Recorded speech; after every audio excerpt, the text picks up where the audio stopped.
morning, everyone. We'll call this meeting to order. Please join in with the Pledge of Allegiance. I pledge allegiance to the flag of the United States of America and to the republic for which it stands, one nation, under God, indivisible, with liberty and justice for all. Well, welcome. We have a big crowd. Nice to see everyone here today. We begin our Board of Selectmen meetings each time with public audience, so we invite the public to come speak for 5 minutes. If anyone feels they need more time, I'm happy to stay after the meeting and listen to the rest of anything anyone has to say. We'll begin with public audience. Is there anyone who'd like to speak? Joan. Joan Cole, 26 Wickham Drive. I would like to thank everyone who voted for me and believed in my mission to have a town manager as the executive officer of Simsbury. I will continue to make sure that our government serves the taxpayers, not the special interest groups. I will continue to challenge the authority. I believe that everyone should follow their mission and not be afraid of defeat. Don't give up because others don't agree with you. More people should run for office to give the electorate a choice of different views. I hope that this election for First Selectman will be the last, and the Charter Revision Commission forwards a charter with a professional town manager for a town vote. I suggested that everyone should be educated in the need for a town manager by listening to a YouTube documentary called The Council Manager Form of Local Government. SCTV is also showing this documentary. The Charter Revision Commission is meeting on Thursdays at 5:30 p.m. in Town Hall. Everyone should bring their comments to the commission and participate in Simsbury's Constitution. I recently reviewed First Selectman Lisa Heaven's $20,000 of donations for her candidacy and found there are many people who pay to play.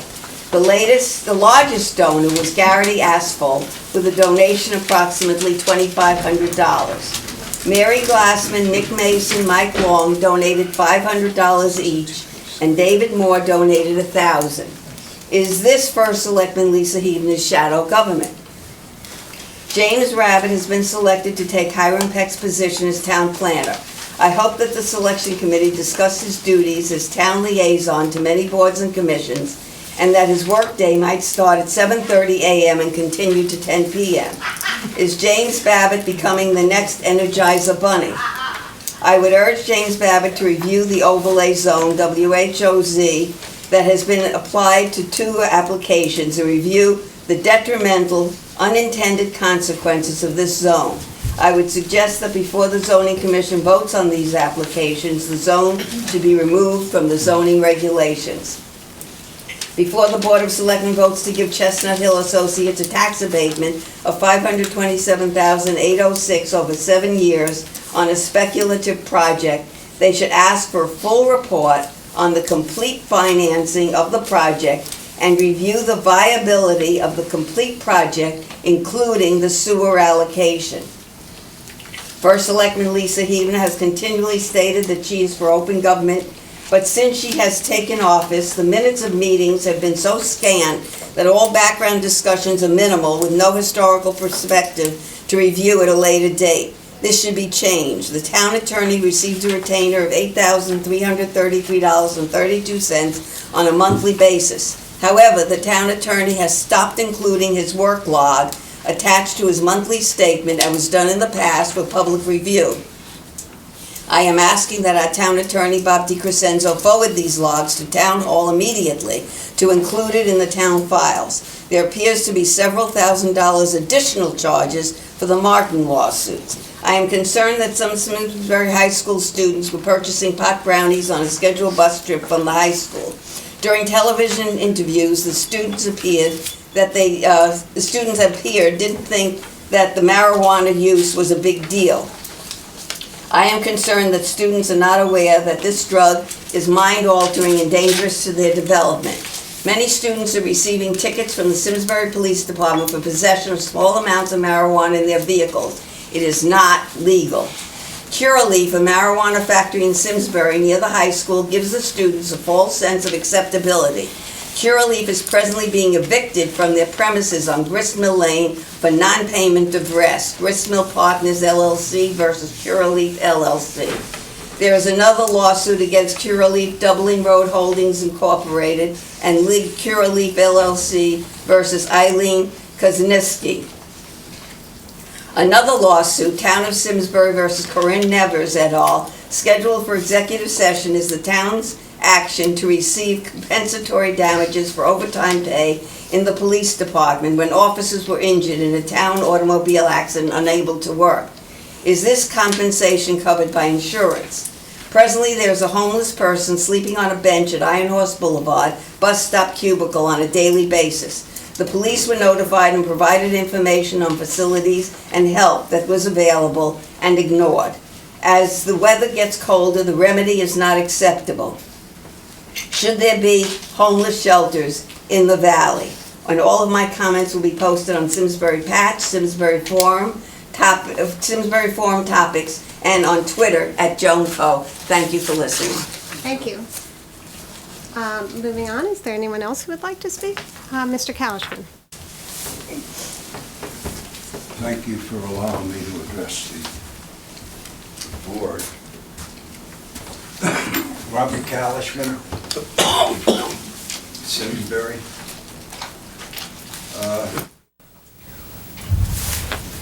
The first thing I like to mention is I like to give a attaboy or accolades to the Republican candidate who ran for first selectman. And I'd like to thank him for running. I'd like to thank him for his program. I'd like to thank him for taking up the arduous task of going against a corrupt system that we have in Simsbury. And you're going to see people shaking their heads and such. But I just say, go to the record and look, and you'll see it's Lisa Wilson Foley. Is she in prison? Yes or no? Smile. Is she or is she not? The next one is the staff from Donovan, the Democratic Speaker of the House. His staff, most of them all went to prison. One fellow from North Carolina who was head of the campaign, he was given 5 years in prison. And then from there, we can go to a governor, and we can go right down the line. So all you professional politicians, you can laugh and giggle all you want, but you're corrupt. And we have a woman that now sits in New Haven by the name of U.S. Attorney Daley. And her most recent endeavor is that she's going to put a stop to the pimps in Connecticut. And I hope she goes after the pimps that we have up in Terriffill, in my opinion. And she's going to stop that. And now she's just become the U.S. Attorney. And I've talked to her about the marijuana. And I've talked to her about the anti-Semitism, that everybody will laugh and say it doesn't exist. And I imagine if you're Irish, it doesn't exist. But if you're Jewish, it exists. And these are things that should be addressed. And to this date, the marijuana, we've never had a hearing. Mr. Ryan is here. He served on the zoning board. He voted for it, along with Mr. Pomeroy. And they gave us this headache that we have up here, the marijuana. Enough being said about that. Another thing that's close to my heart is I went through some notes and I went back to May 1st, 2015. Remember Simsbury's sacrifice.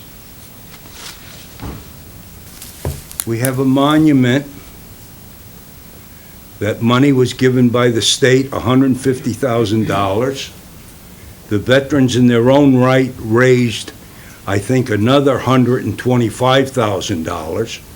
So they have roughly $390,000 or $350,000.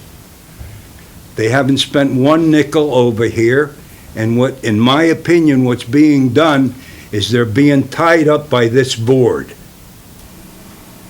The board, for some reason or other, has brought in the town finance man, and he seems to think that anything has to go through him before it's approved and before the town. And my opinion of the whole situation is that this board, Ms. Hefner, wants to get a hold of that $150,000 or a portion thereof. And she's slowing the operation down. That business, this Wednesday, we were slated, the veterans were slated to commemorate that site. It hasn't been commemorated. And the thing, it's just like at Rocky Hill. When they cut off the veterans at Rocky Hill and they did away with the hospital, we had a hospital there, 5,000 people we used to treat out there. And just when they cut off the hospital, what did they do? They brought out veterans, and the veterans said, this Rocky Hill veterans, the greatest thing going. And I'll debate any one of you in the room on that. I'm an I've served 3 terms with 3 different governors on the Board of Trustees for Veterans Affairs. I know what I'm talking about. I know how you get out and get a veteran in to protect the politicals. Mr. Cashman, it's been 5 minutes. Well, Thank you very much. And I just think if you're that anxious to cut me off, maybe you could help these veterans out and let's start the Thank you, Mr. monument Cashman. going. Appreciate your Because I'm certain you'll comments. be there on Veterans Day to get your accolades. Thank you, Mr. Cashman. Appreciate your You're very comments. welcome. Is there anyone else who'd like to speak? Chris? Hi, Chris Barnett, 15 Oxyoke. I'm here as a member of the Economic Development Commission to make a few comments regarding the tax abatement that's in front of the board this evening. I do support the abatement for the historic portion of the project. A couple rhetorical questions to consider during your discussion. Since the building is not on the historic register, are there any provisions regarding how that building is going to be developed in order to maintain the historic quality of the building during the renovation? If the project, as stated in the proposal, turns from apartments to condominium units which go up for sale, how does that affect what is in front of you? Most developers, when they look at projects, if it's not financially feasible, either choose not to do it or change what the project is if it becomes something that's saleable. If the project's not completed, or if it's sold to a different developer, and the tax abatements have started, is there a provision in the proposal that's in front of you to recoup those costs for the town should the project not finish? Thank you. Thanks, Chris. Is there anyone else who'd like to speak? Yes, Lisa. Thank you. So did everybody have a happy Halloween? I think I know a lot of the people in the room, but for anybody I don't know, I'm Lisa Gray. I'm the Executive Director with the Simsbury Chamber of Commerce. And we just held what many have told me, what many people have called the best event ever in Simsbury on Halloween. So hopefully you were there. I saw many of your faces there, and it was just a phenomenal day. We think we had about 1,700 to 1,800 people coming through the event throughout the day, which is not bad for a first-time effort. Many of them were from out of town. They were not just locals. We had 28 chili cooks cooking for us that day, some from as far away as Pennsylvania and New Jersey. And we have heard just nothing but really, really great things about it ever since. Just lots of nice compliments and great feedback. So thank you to those of you who came, everybody who did take the time to express their feedback. I do appreciate it. And I really appreciated seeing all those I Love Lisa signs around town the next day. That was very nice. Couldn't resist that, Lisa. So we are definitely planning for next year. We will be doing the same event on Saturday, October 29th. So we won't be competing as much with the holiday next year. So hopefully we'll see even more people out there. It can only get bigger and better from here. We have a couple more little events coming up. This Wednesday, on Veterans Day, we have our annual after-hours networking session, which we do as a tribute to veterans every year, and it's hosted by Redstone Pub. We're beginning at 5:30 with the networking, but at 5 o'clock, we will have a local veteran, Jason Lill, who will be talking about his experience after many years in the Army National Guard. So everyone is invited to that. Chamber members are free, veterans are free, and if you're not a member, we just ask for $10. And a week from Wednesday, on the 18th, will be our Good Morning Simsbury event, hosted by Edward Jones, 714 Hot Meadow Street. And we are making plans for our Business Leaders Breakfast, which is always very popular every year. That's going to be on Friday, February 26th at Simsbury Inn, so mark your calendars now for that. Right. That is it. Thank you. Is there anyone else who'd like to speak for public audience? Okay. Seeing none, we'll move on to our presentations. Our first presentation is from the veterans, and we welcome, I think we've got Bruce here. I see Len. Len Lanza. Are there any other veterans in the audience that I'm missing? Not part of the presentation, but thank you. And also I want to recognize Phil as we get forward to Veterans Remembrance on Wednesday. Thanks to all the veterans, those who are here and those who are in Simsbury and across our nation. My name is Bruce Elliott, as Lisa already mentioned. I'm currently the post commander for the American Legion post here in Simsbury, and I want to thank you for the opportunity to address the meeting tonight, Lisa. I really have 3 items that I want to address that relate to honoring veterans in the next few weeks. And I'm going to try to stick to my script here a little bit so I don't confuse myself over the dates and places. But in any case, my most pressing item is our upcoming Veterans Day ceremony. The American Legion and VFW have arrangements in place for this Wednesday, 10:45 a.m. over at, again, at the Eno Memorial Hall, and the ceremony will run about 45 minutes. We want to extend a personal invitation to the members of the Board of Selectmen, to everyone that's here tonight at this meeting, and to the SCTV audience.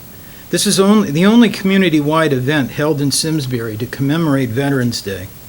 From our bagpiper Jim Feeney, vocalist Amy Jean Silling, clergy representative Father Michael White, the Boy Scouts from Troop 76, and participating veterans. They're all Simsbury people. This year, we also have the support of the Simsbury Junior Women's Club, who will be hosting refreshments in the Eno Rotunda immediately following the ceremony. Everyone knows that time is taking our World War II and Korean War veterans, but right now we still have the opportunity to honor those who remain among us.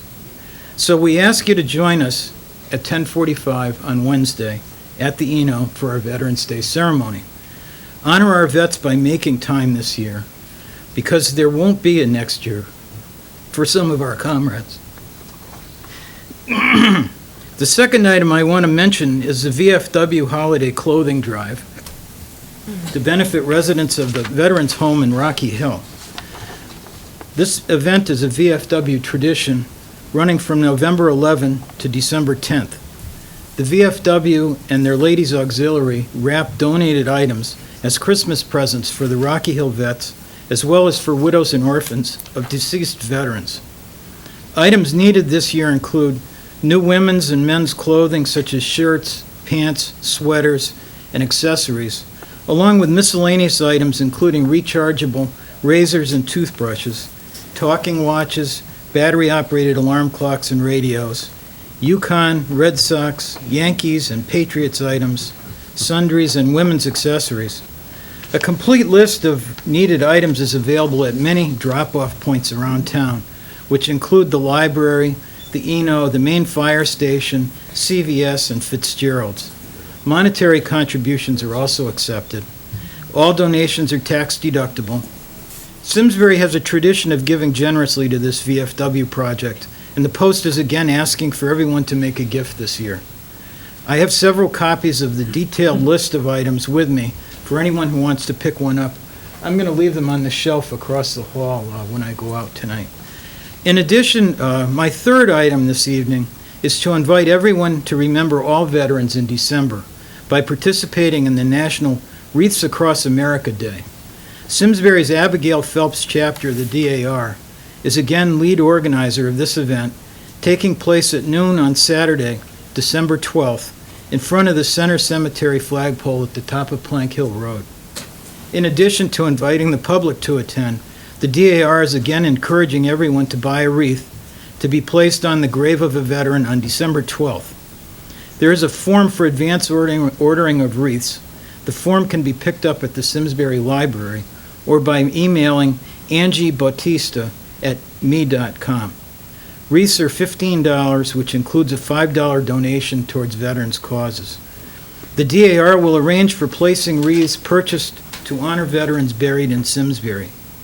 Following the ceremony on December 12th, the DAR will be hosting refreshments for everyone at the Simsbury Library Program Room.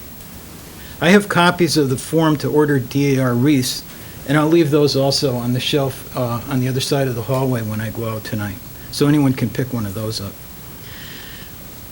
Before we move on, I'd be happy to respond to any questions about the Veterans Day event, the VFW clothing drive, or the DAR's Wreath Across America event, if anybody has questions. Does anyone on the board have a question? Thank you for organizing these. Wonderful.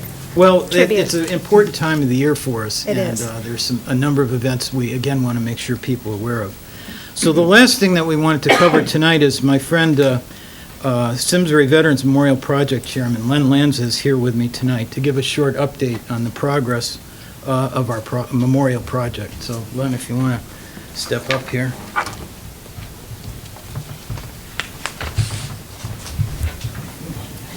I've already been introduced.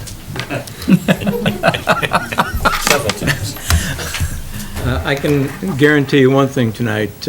I'll not make any predictions by way of timetables.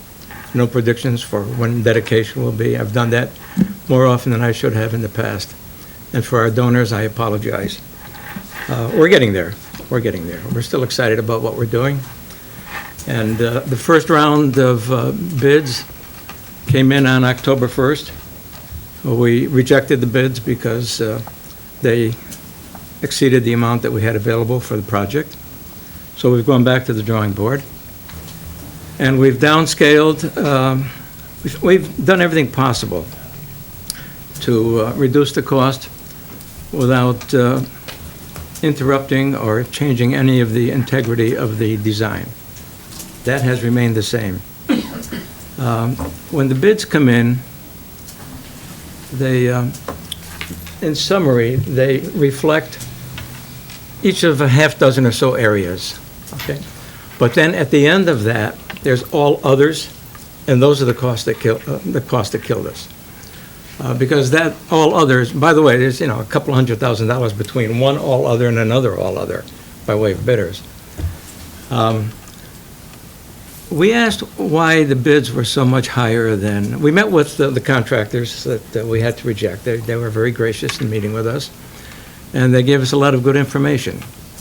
We had been working with numbers for the last 3 or 4 years. We did have numbers. We didn't create these out of the blue. It turned out that the numbers just weren't very good. And this time, by having made many modifications, we are hopeful that when we go out to bid, which will probably be no later than the middle of December, that will be on target with the next round.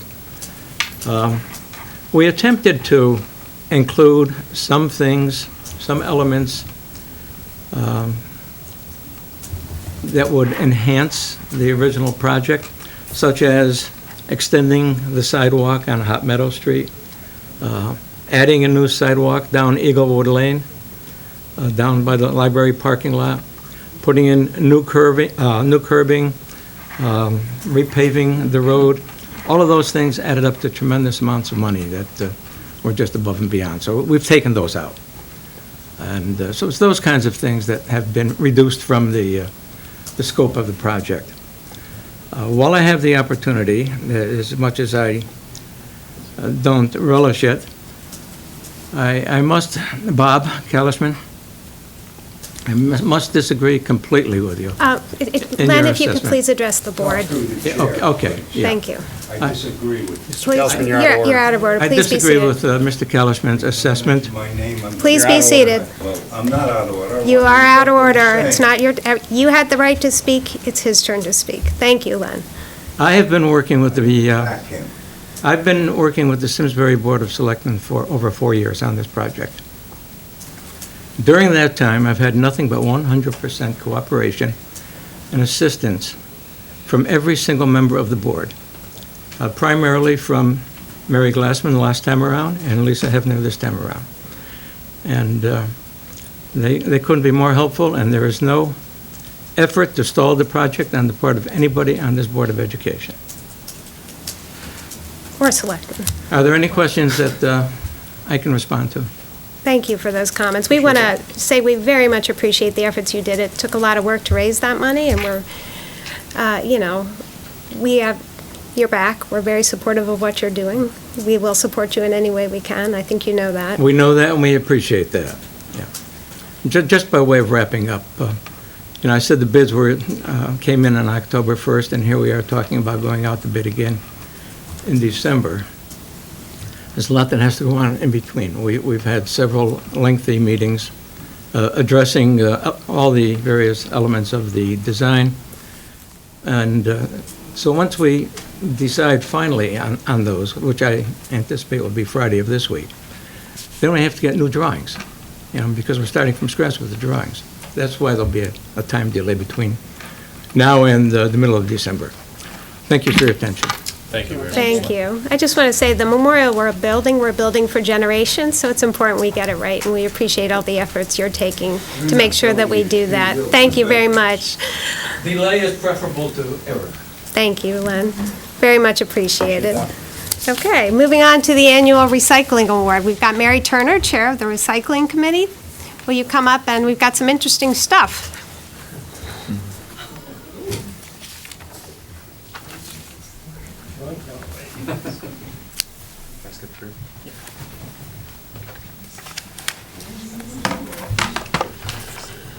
Mary Turner, 11 Garner Drive, Simsbury.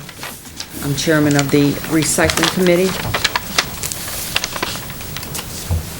Since 1997, our committee has selected a person, organization, or company that has made special effort to recycle materials that formerly entered the waste stream, wasting resources and damaging our environment. We believe our selectee deserves a hearty well done and public recognition for his commendable recycling efforts. This year, the committee has chosen by unanimous agreement Jonas Stramitis for his efforts in educating and promoting composting best practices, including an essential method of composting through utilization of waste food products. And here to accept the award is Jonas Stramitis. Congratulations, Jonas. Hey, all right.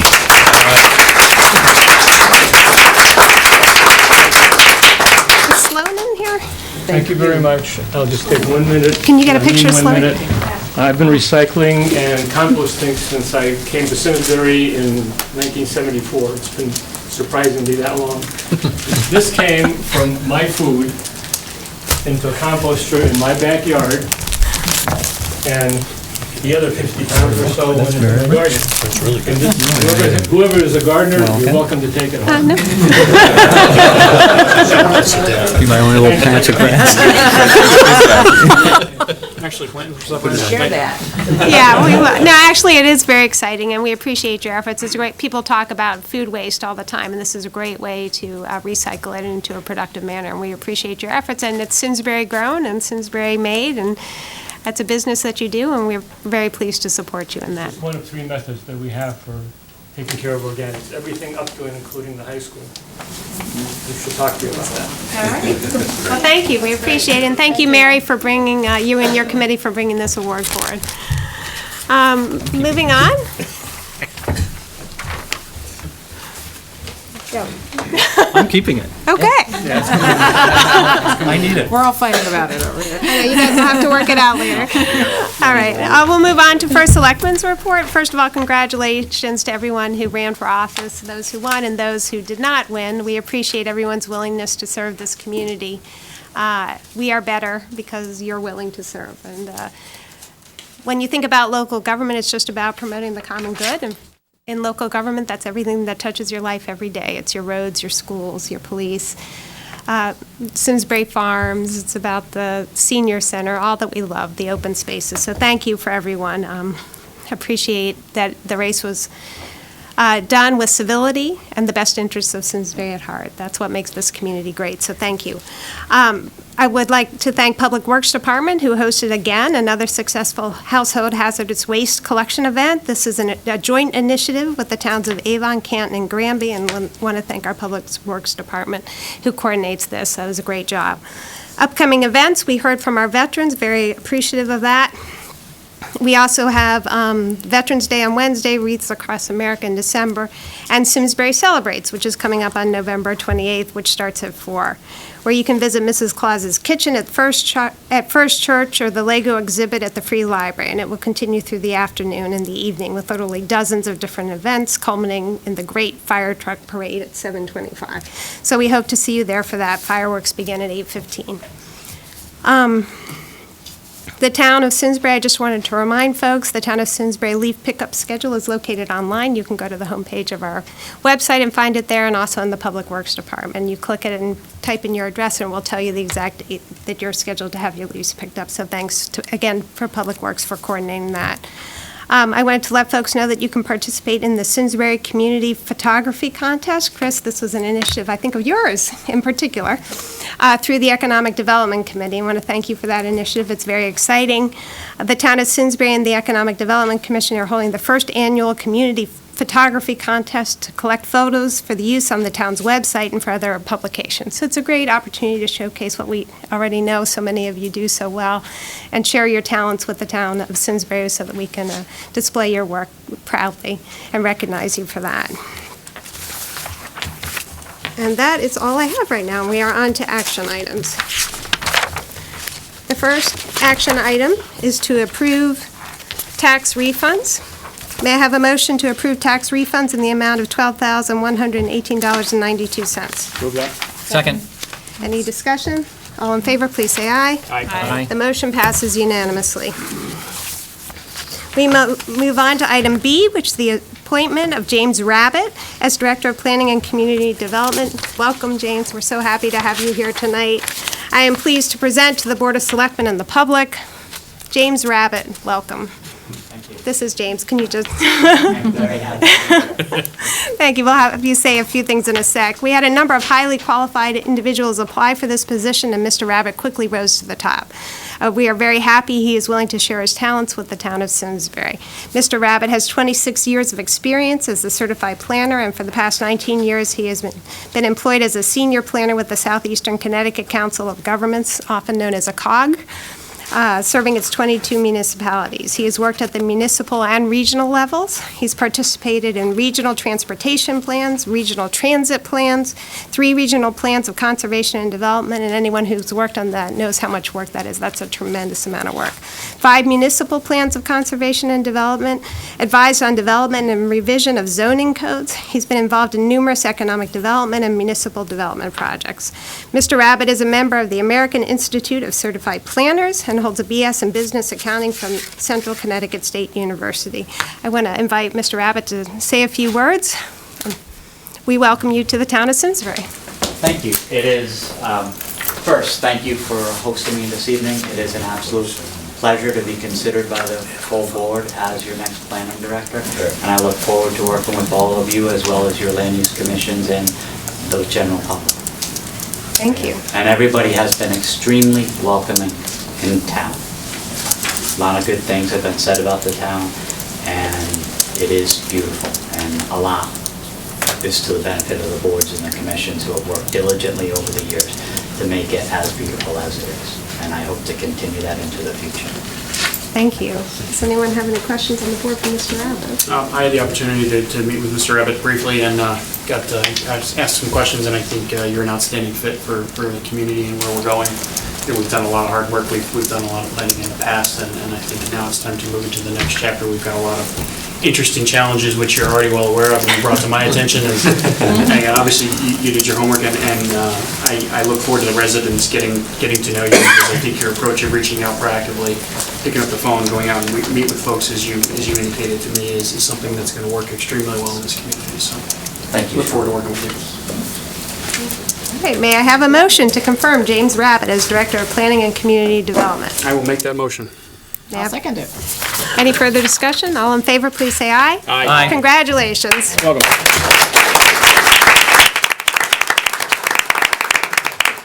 Now, James, you are welcome to stay for the rest of the meeting, but don't feel obligated. I should just alert James that in fact the hours are a lot longer than Joan Coe indicated. And you have a family. We move on now to item C, which is to consider a tax abatement request for Chestnut Hill Associates of Simsbury. Since our packets arrived to the Board of Selectmen, you did receive additional information from the Chestnut Hill Associates. It came this afternoon. I wasn't sure if people had an opportunity to review it and receive it. This was not information that was before the Business Development Committee. I will let you know that in October, the Business Development Committee did meet twice and discussed that they were considering the abatement due to the historical preservation aspect of the project. The Business Development Committee did vote unanimously to recommend a tax abatement for Chestnut Hill Associates of Simsbury, LLC. You have that motion in your minutes. In an amount not to exceed a dollar amount of $300,000 over a period of 7 years for the stated public purpose of preserving the mansion, the preservation easement with all of the restrictions and limitations necessary to protect the town's interests as determined by council. I will give an opportunity to Arnie. I'm going to woefully mispronounce your name because I do every. Okay. All right, so Arnie, why don't you begin? And I'm not even going to try to pronounce your name. There you go. My name's Arnie Sholovis, counsel to Chestnut Hill Associates of Simsbury LLC. We call it CHAZ. With me tonight is the sole member of CHAZ, John McCarthy. John's over there. But in truth, this was a project spearheaded by Jackson Eno, who wanted to preserve the mansion. It's part of his family's heritage. Jackson sadly is not with us, but I was probably the last person that he was aware of that he was speaking to, and a short time, hours before he passed away, and I made a promise to him that I'm continuing, hopefully, to try to preserve that building. Could you pull the mic a little bit closer? Some people are having I can hard. do that. Thank you. Possible. There you go.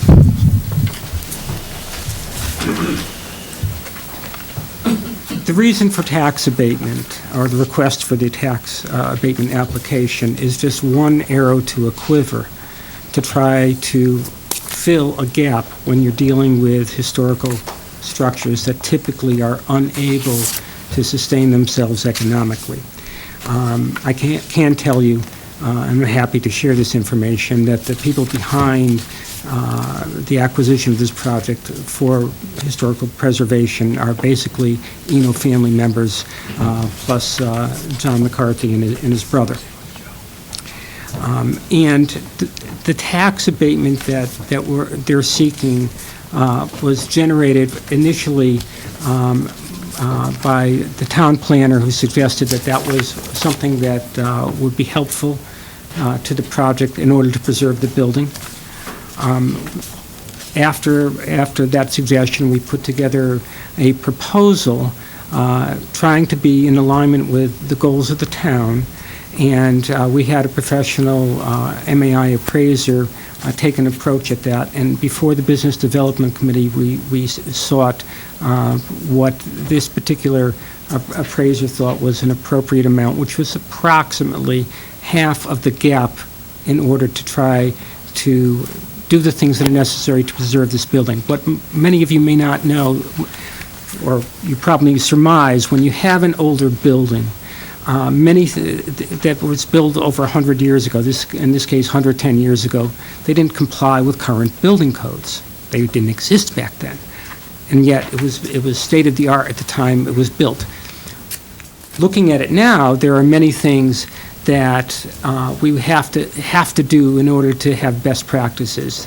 There's asbestos, there's lead, there are other building problems that you wouldn't have with new build, but it's because this is in the historical district. It's a historic building. In order to preserve this building, there are, we believe, after applying for, and we have in the process of doing that, state and federal historic tax credits, there's still a gap of between $950,000 and about $1.2 million.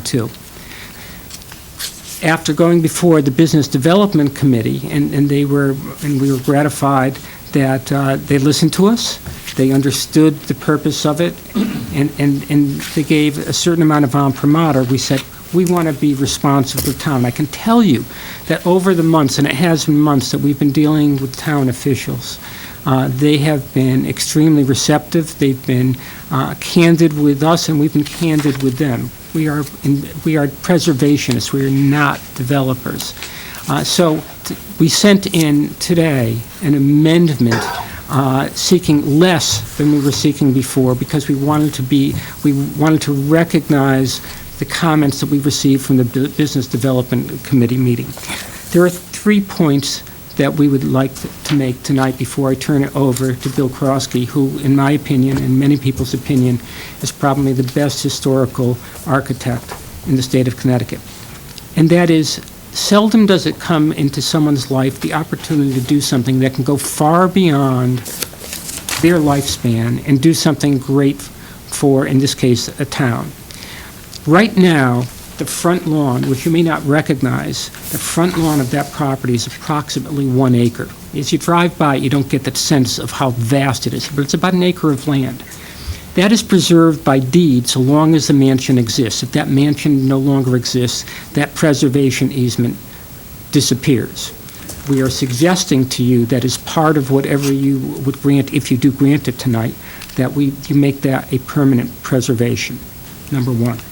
Number 2, you have the opportunity, if you can help us along, because we're trying to get this so that it becomes economically viable, to preserve that building. So that building will do what Jackson always wanted to be done, preserve it for the next 100 years. And as long-lived as my family is, I don't think I'm going to be around, nor I think any of you will be around 100 years from now. But that is part of the southern anchor to the Simsbury Historical District. It is within the Historic District.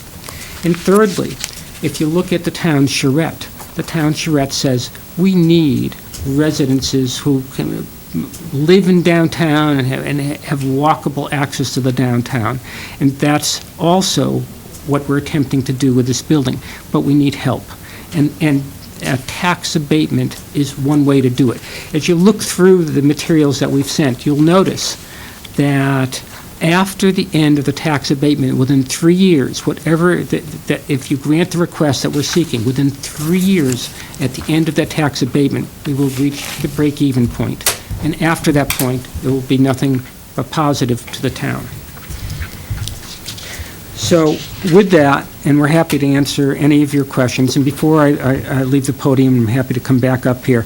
One of the things that you should know, in the federal historic tax credit application, we are required to maintain ownership for 5 years before that is granted. So this will not turn into condominiums during that period of time. It cannot, in order to do that. Bill? Arnie, that's required by the state grant? No, that's federal. Federal, okay. That's federal. The state, you can get upon finishing the certain application processes that we're in the process of doing right now. But federally, the state and federal, the state grants, I'll make it as simple as I can make it. The state grants 25% of qualified hard costs. The federal grants 20% of soft costs, but it's you have to maintain that for 5 years. That is not the requirement. Those are tax credits. Those are not dollars. Then you have to take your credits and try to monetize them. So you are not necessarily going to get dollar for tax credits. Okay? And the gap that we're talking about is after assuming we're getting 100-cent dollars for tax credits, which may not be the case. And again, once you get into a building, you don't know. I mean, there's a tremendous amount of remediation that has to be done with this building. And I think Bill is probably, he understands all the technical stuff that I don't understand. But I'll answer any question you have. Bill?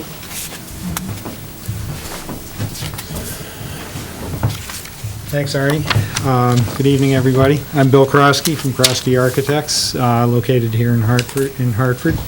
And I'm delighted to be working on this project. As you know, you have a really wonderful jewel at the end of Main Street here. It's a really beautiful building and very unique, and a real asset to the community, and certainly part of its history.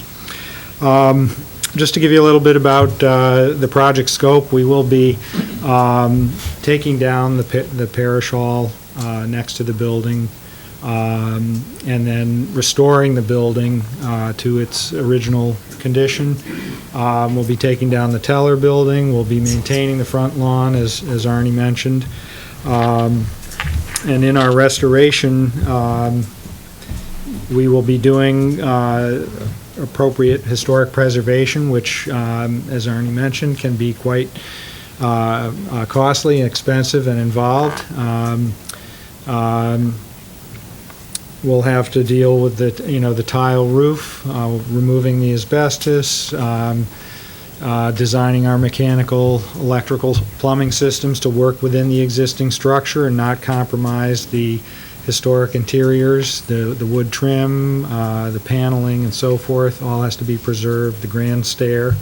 And so it does get quite expensive. And about 50% of my work is historic preservation, and most all of my projects get tax abatements, because they are complicated, they are involved, and you need that extra bit of help to make them happen.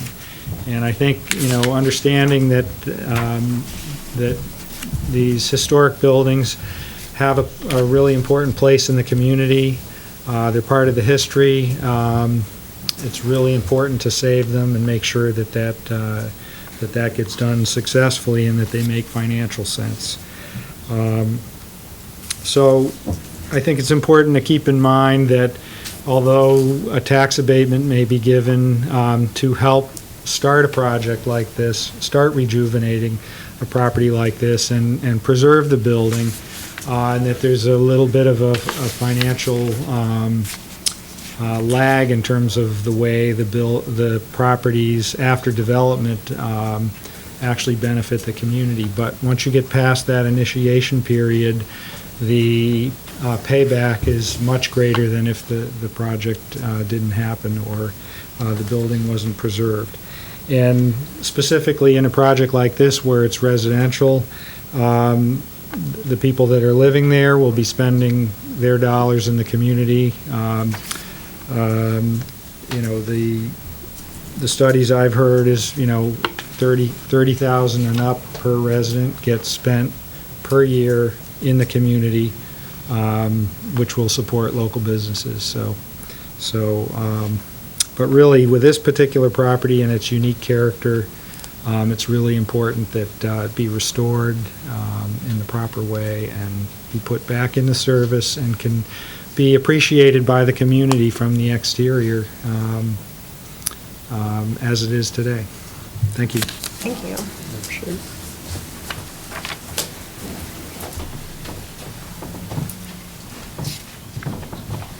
Certainly Bill is here to answer any more questions, but with us tonight is one of the investors, Dick Anthony, cousin to Jackson Eno and one of his best friends. And Dick just, he's passionate about this building, he's passionate about the project, and he wanted to take just a few minutes of your valuable time to address this board. So Dick.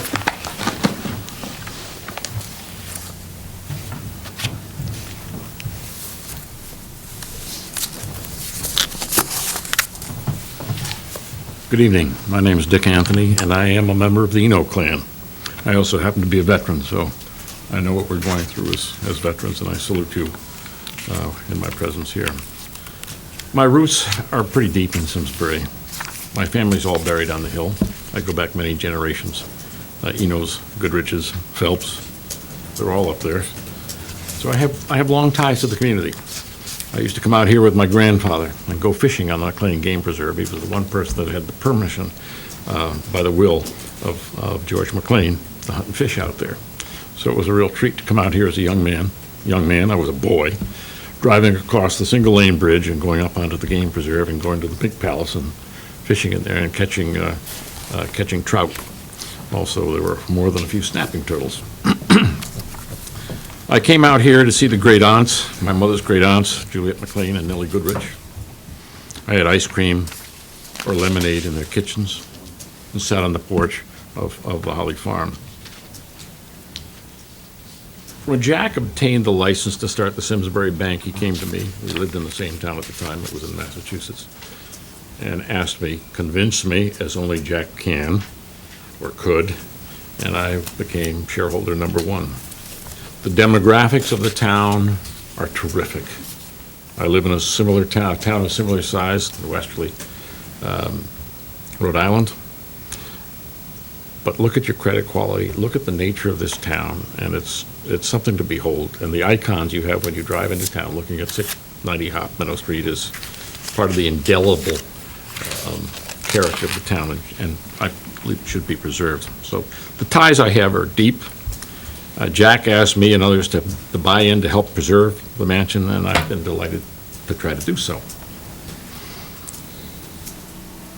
I spent just countless hours with Jack trying to find the economic solutions to save it. We had very good counsel. They're sitting here.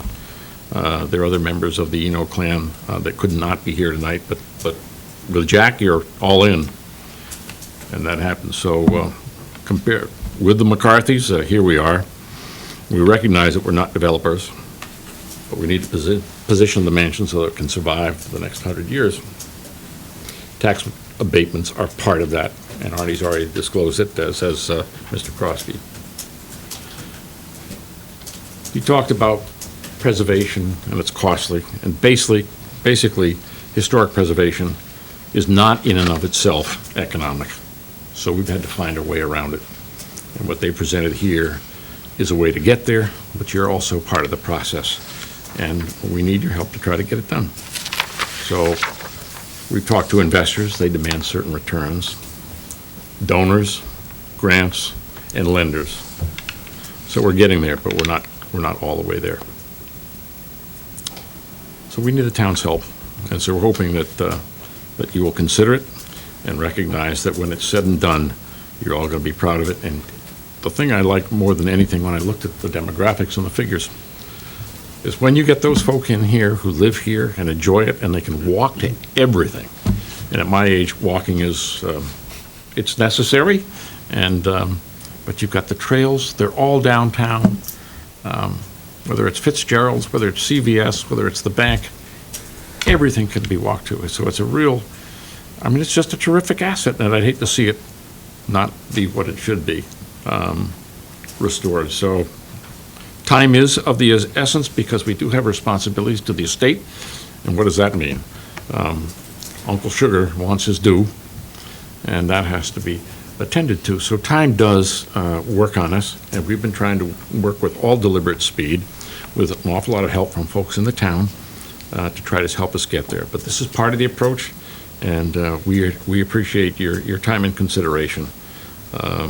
And the last point I have to make is, when this is done, the contribution to your grand list and the economic benefit of having the residences so close to downtown, I think will be very demonstrable and very beneficial. So thank you very much for your time. Thank you. I've also sat in your position. I have been a town councilor, a finance director of a town. So I know what you do when you go up there, and my hat's off to you, because it takes a heck of a lot of time and effort. Thank you.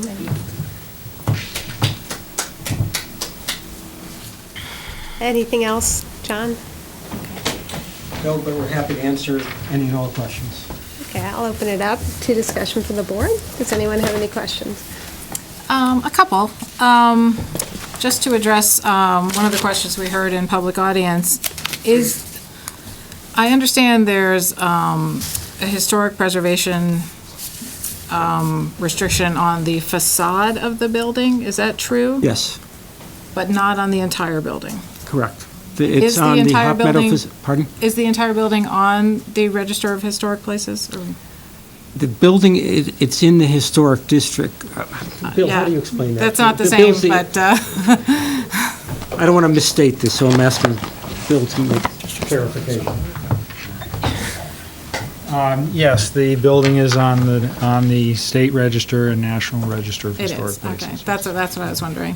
So, if you could just stay there for a second. Okay, sure. The facade of the building cannot be changed substantially, and can you just clarify Well, that a little bit? Sure, if you're listed on the state or national register, that does not affect somebody's ability to modify the building, tear it down, renovate it in any fashion they see fit. If you want to use state or federal funding, or if you're using specific programs like the historic tax credit programs, then you have to restore the building in the proper fashion. Depending upon which of those it is, there are different levels of control. And if you are doing, as we plan to do, utilize state and federal historic tax credits, there's a lot of control. We have to actually put together a very involved application supported by photos, narrative, architectural drawings that show how we're going to deal with each aspect of the building and restore it properly.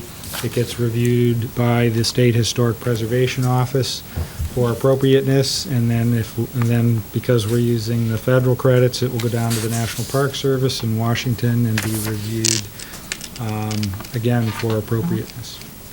Now, are any of those grants or tax credits you're applying for dependent upon your receipt of this abatement?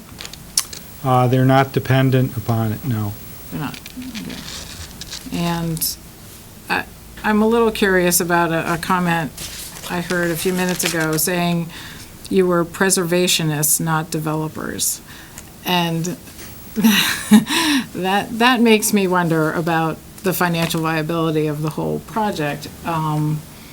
Because, we're taking a lot on faith here that this is a successful venture. And while I think we won't get any disagreement up here about preserving a wonderful building and its historic value to the town, I think it is fair for this board to look at the viability of the project as a whole, and whether or not, because that's going to affect the town's benefit down the road, which you all have, explained to us is going to be tremendous. So I'm...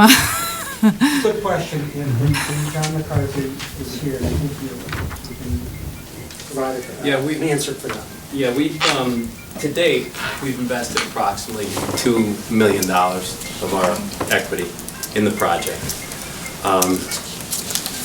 The requirement to get to the next level, the development, which really more of the cost is going to be in the new development of the units surrounding the mansion.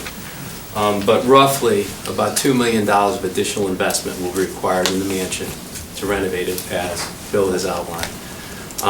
And approximately $6.5 to $7.5 million invested to create what really is an economic engine on the site, which is the new units.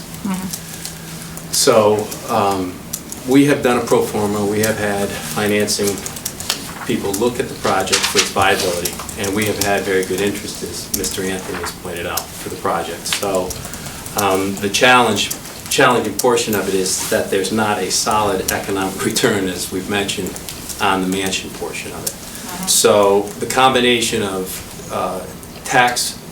state tax credits, which can possibly be monetized very early on after the CO is issued. The federal, which don't get monetized until approximately 5 years. And then, hopefully, occupancy, we get to a full level of either, these residents fill up and there's substantial demand for that, which we hope and believe, based on the feedback we've gotten, it's going to be very good. We won't know the pricing until we really, we still have some unknowns, but we've got a pretty good idea of what the overall development cost is, and a pretty good idea of what the revenues can be, and a pretty good idea of what the estimated profits can be, which help us put the financing package together. So it sounds like you're saying that, and correct me if I'm wrong, but it is the costs associated with the historic building that are really the driver for the abatement Correct. request, and not whatever the viability of the other units that you'll be building. Correct. So, Although the other units, on the good side, can create an economic benefit for the entirety of the project, including. right. Well, of course, you know, we're all, as I said, we're all very attached to the building, you know, we all want to see it preserved, but, you know, we are responsible to the taxpayers for what, and there are lots of residential developments, and we have, you know, a duty to be fair to everybody, and I'm still struggling a little bit with the whole residential section of it. I'm wondering how we keep the abatement specific to the historic building. That's where I'm going with this. Bob, do you want to speak to that a little bit? Sure. Not really, but okay. Thank you, Bob. Just a little. The property is one assessment card. It's assessed as one property as it sits today. The intention is there's been no subdivision of the property, so there won't be lots for each of these new units. There'll just be one property as it is today. It's possible to assign a value to the mansion and related supporting site to the mansion, because, you know, it's all part of the same property, and to give that, and to have the tax assessor say, as improved, it's worth X. And X produces an assessment, and the assessment would produce a tax bill that's attributable to the mansion.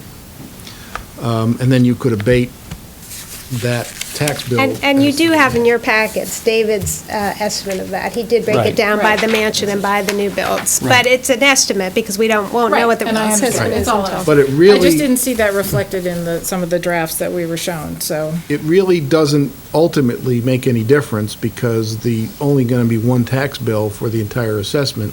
So Okay, if, fair for enough. instance, you wanted, if they're going to put $3 million into the mansion, I don't know what you're going to put into it, but that would meet the threshold for the 7-year abatement. And whether that abatement was on the mansion only or the entirety of the property, from the assessor and the tax collector's point of view, it's all the same tax bill, if that makes any sense. I will say, the Business Development Committee, and sort of picking the number 300, how did they get to 300? A couple of things that entered into their thinking was, one, the maximum we've ever given in a tax abatement is 150, so it was double that. We took David's, who is our tax assessor's, estimates of what he thought the taxes would be on the apartments per year, and multiplied that by 7, that's 295. And then they also considered, well, what is the average or anticipated money they're going to get from the state and federal support, and those were between, as I think Arnie said, between 200 and 400, so closer to 300. So the 300 number kept showing up, and that's sort of how we did it. Now, to Bob's point, we're not asking them to subdivide the property, it'd only be that. No. But one of the questions I think that I had asked Bob earlier and then asked him to address, we want to make sure that what doesn't happen is we build the new apartments and one day we get to the mansion. So the abatement has to be tied to the completion of the mansion. And that's one way to make sure that we can put that in the contract. Now, that was one question I had for Bob. I mean, the contract does describe the facility as both. Yes. So for a certificate of occupancy, it does seem to imply that you have to have both completed before you can begin the abatement period. That's But I the want way to make it's sure written that now. that's correct. There's going to be 39 units, so there'll be 39 COs. And what you have is a review draft, and, you know, the triggering event for the tax abatement could be any way you want it to be. It could be the first 7 COs or TCOs, really, for the mansion. The reason I want to go to CO, because sometimes you don't get a CO until you put in weather-dependent landscaping and things like that. Whereas if you have a TCO, temporary certificate of occupancy, you can move in, you can collect rent, and that would probably be a better trigger for the tax abatement. But you could make it that the tax abatement kicks in when the 7 TCOs are issued on the mansion apartments, or all 39. Right. I just do think there needs to be a connection between the completion of the mansion and the occupancy of the apartment, so that we don't lose that nexus, because nobody wants, or I shouldn't say that, I'm not comfortable giving the abatement unless it is to preserve the mansion. Well, right now, it's all 39 COs, the way it's written, and the easement, the preservation easement from the State Historic Preservation Office is in place, which means they've already received the tax credits from the State Preservation Office. Then, and only then, does the tax abatement kick in. That's all subject to review, and I don't suggest that what I've given you as a review draft is ready to be adopted tonight, because I've received comments from the assessor, I've received comments from you, and I'm sure there'll be others, and that has to be put into the draft, and they need a chance to comment on it as well. So this contract has to be, it needs some more work, really, to get it to the point where you can be asked to adopt it. And one of the other questions raised in public audience that I thought was a fair one was the clawback provision. As already mentioned, they have to own it, so they can't turn it into condominiums for at least 5 years. If, for some reason, the facility comes into financial difficulties and they sell the entire project, the abatement is not transferable, as I understand it. And is there a provision that if that such eventuality does happen, that we get a right? Well, we wouldn't have. You can either be paid the difference between the taxes before and after the abatement, or you can you can lien the property for the difference. And is that included in the contract as of right now? There is definitely the clawback provision. I don't have it specifically in front of me, but if it should provide that if the clawback provision is triggered, and it's only triggered in the event of default, and default is defined any number of ways in the agreement. It would also be triggered in the event of a sale, right? Would it? Well, the sale would be a default, because that would be an assignment or transfer, which is prohibited. You can allow transfers, and there may be good reasons to do so with the consent of the town. The developer is not always the owner. Right. And for your purposes, you may be indifferent to whether the developer owns it or a subsequent acquirer owns it, as long as the protections are in place for the goals you're trying to achieve, which is the preservation of the mansion. As long as the easement's in place, they affirm the existing easement, which is also in there. They renovated the mansion into the apartments. There's people living in the apartments. They're collecting rents. It's a viable economic entity, just the way you wanted it. Bob, you did tie in the language to SHPO. Can you talk about that and how that relates to the contract? Well, when you receive a state historic tax credit, in exchange for the tax credit, the State Historic Preservation Office, which is called, everybody refers to it as SHPO, requires that you put a conservation and preservation easement on the property. You're most familiar with this type of easement when you get an open space grant. DEP requires an easement in exchange for the grant. This is the same sort of thing. I reviewed the standard form of it, and it's very extensive. You all already have a preservation easement on this property, which is also a protection for what the goals you're trying to achieve. You may have to amend that. You may have to revise that for what they want to do, because it may be in conflict with what SHPO allows them to do, but that's down the road. But if everything falls into place, if the tax credits are received from the state office, they'll require the preservation easement and restrictions, which is entirely in keeping with the goals you're trying to achieve. Same as when you get we've done projects where you buy open space, part of it's a DEP grant, part of it's your money, and we either have the town sign on to the SHPO easement, or we have our own easement, depending on how we go about it. All that's to be worked out, but bottom line is, the way the contract's written, before you extend the first dollar in tax abatement, all these things are in place. And what are, my notion of what historic preservation might be different than someone else's. What are the standards of historic preservation required by this contract? We're going to rely on SHPO to find, they're experts, they're the ones that do this all day, every day, and they know, and I think it was mentioned before, their national state standards as to appropriateness of renovations on buildings like this, and we need to rely on SHPO to determine what can and cannot be done to that building. Now, if SHPO thinks one thing can be done and you don't like it, well, then it's not going to satisfy your issues. So Bob, there was one other section that sort of caught my mind, and then I promise I'll be quiet.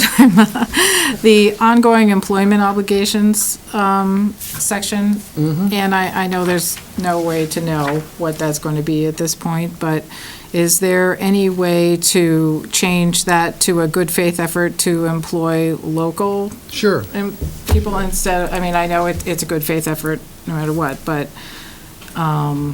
I think since it is the residents of Simsbury who are giving this abatement, that we should have a good faith effort on the part of the developer to hire local Yeah, I people. would, And I know that the applicants have given us lists of people that they intend to use, but I think that it would be good if we could memorialize that somewhat. yeah, that's If it's why possible, It's then- really, the employment is in there in two different Yeah, paragraphs. it is. It's, And you don't want to be over restrictive. no, I because don't. And You don't want to, they're trying that's to why meet a I'm budget. saying, just a good faith effort, and Good if we faith could effort. just somehow include that with our, Sure, absolutely. if the rest of the board is. So how are you looking to include that? Well, they have, in section 9, about maintaining full and part-time employees. I'm just thinking something that, a good faith effort to maintain and employ either local residents or the use of local businesses to maintain the property. And, I'm just throwing that out there as It's similar to the exhibit, right? This is what you're talking about, one of the exhibits that they presented us. there was an from- exhibit, and I appreciate that. Talks So- about the businesses, the local Yeah, I mean, razors, paragraph- Weldon Hardware's in there. I mean, again, good faith And that's what effort kind of to- brought it to my mind, because you Paragraph very 4 is kindly a- provided that. Paragraph 4 says, "Company shall use its best efforts to employ or cause to be employed at least blank full-time and blank part-time employees." Right. You could easily add to that, who live in the town of Simsbury, do that, I mean, Yeah, like sure. I said, I I'm not personally trying to do- be too restrictive. I would be very cautious of putting those parameters into a fairly legalistic document, personally. That's why I'm asking. Yeah. I'm just, we can definitely Bring it out address there. that issue and work with the developer in a way that they're comfortable with, Mhm. I think. You're not trying to hamstring this. No, I'm issue. not. I'm not. I'm Just being fair to the yeah, taxpayers. I'm just Yeah. trying to include the residents in there. And if we can't do it, then we can't. But I'd just like to consider it. It's a fair point. But I think the applicants appreciate that we would like you to do your best. I think we made that clear. This one's interesting. We've got folks have reached out, well, you're going to abate apartments. Well, no, I think we're going to potentially abate historic preservation, right? That's what we're all talking about. Yes, are there going to be apartments on this site? Yes, but whatever they were going to build, as long as this building is being preserved is what we're all talking about here, which is why we're tied to this 300 number, 150 number, 450, the numbers are bouncing all around depending on whose financials you look at. But it's tied all to the historic preservation, so that when I drive down Route 10 in the next 35 years of my life, I'm going to see the same building I see today. Correct. Just like when we drive down Eno, I see the same building I saw when I moved into town when I was 1. So that's what we're trying to accomplish here, right? And the end product, whether it be apartments, condos, is secondary to the preservation of that. I mean, I'm inclined to go along with the business development recommendation of 300. I mean, we can certainly, if there needs to be additional conversations down the road and we need to continue to have a discussion, I'm willing to entertain those. But, there's a lot of effort that's gone in from the business development community. We have a process. We have groups from different boards and commissions that weigh in on that. And, again, I don't have anything in front of me that necessarily leads me to go lower or higher at this point necessarily. I'm willing to entertain those conversations possibly down the road, but Sean, tonight if we need to. You make a great point. The members of the Business Development Committee are made up of the Office of the First Selectman, a representative from the Board of Finance, a representative from zoning, a representative from the Economic Development Committee, and one member at large. Right.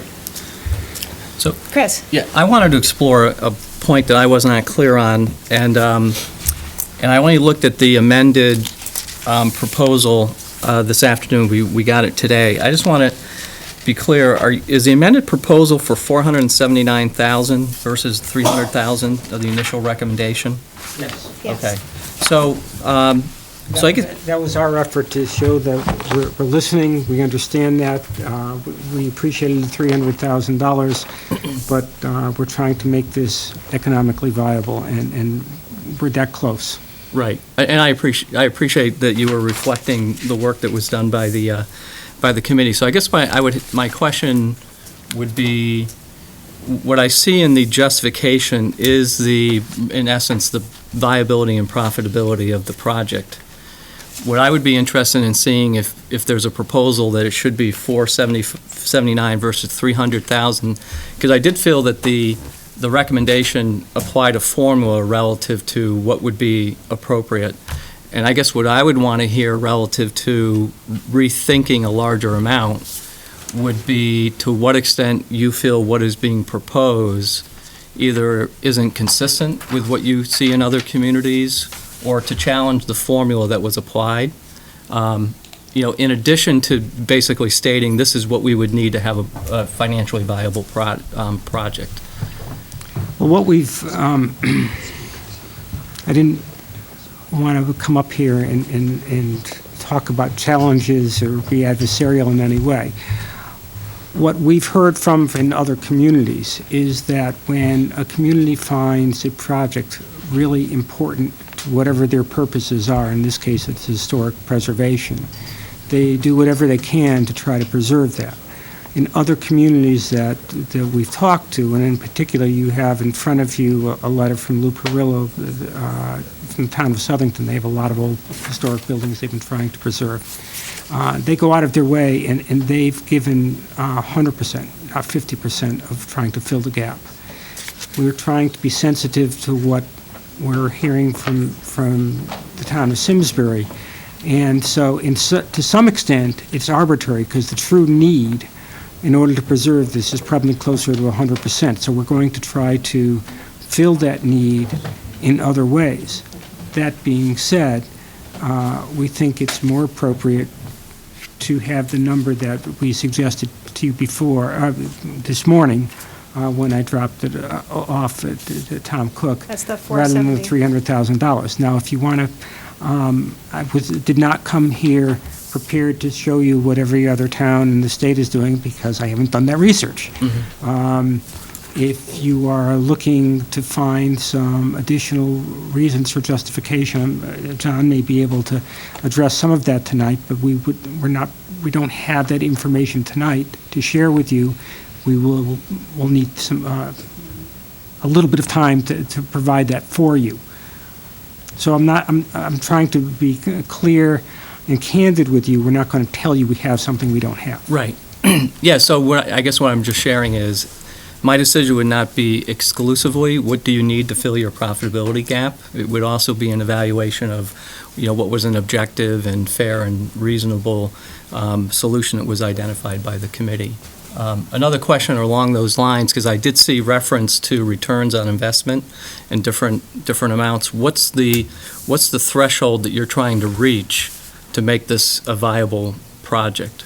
John, I think you should address that. Yeah, given the risk, the associated risks of getting it developed on a timely and budgetary and quality standard, we're hearing return thresholds from investment groups and developers, the 10 to 12% level, given the risk. So reverse engineering, if we believe that we can generate somewhere in the vicinity of, for the total project, again, we're looking at total project, because it's hard to break down and say what is the mansion's contribution to the profit going to be versus the new build.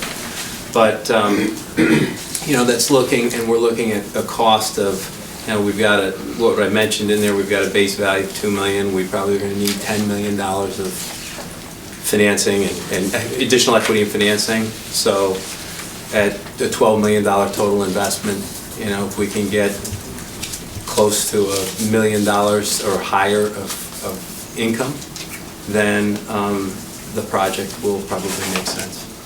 And we've heard that from direct now. And there are lenders that are eager to see that, because there's lenders that want to lend to the project. So it's the gap. And the gap is on the mansion portion of it. So I just want to, by way of introduction, and forgive me for not doing this before, I've been before a number of commissions, and I've introduced John before. Don is a former divisional president of Liberty Mutual in their resort development. He did the Sanibel Island Resort in Florida, which was hit consecutively, God bless you, by two hurricanes and hundreds of millions of dollars worth of destruction that was renovated successfully, and he's now become one of the country's experts in renovating those projects. And that's why Jackson, brought him into this, because we wanted to explore everything we could explore in order to find out what was going to be economically viable to maintain this historic building. Is that accurate, John? Close. Close. Right. The expert part's not.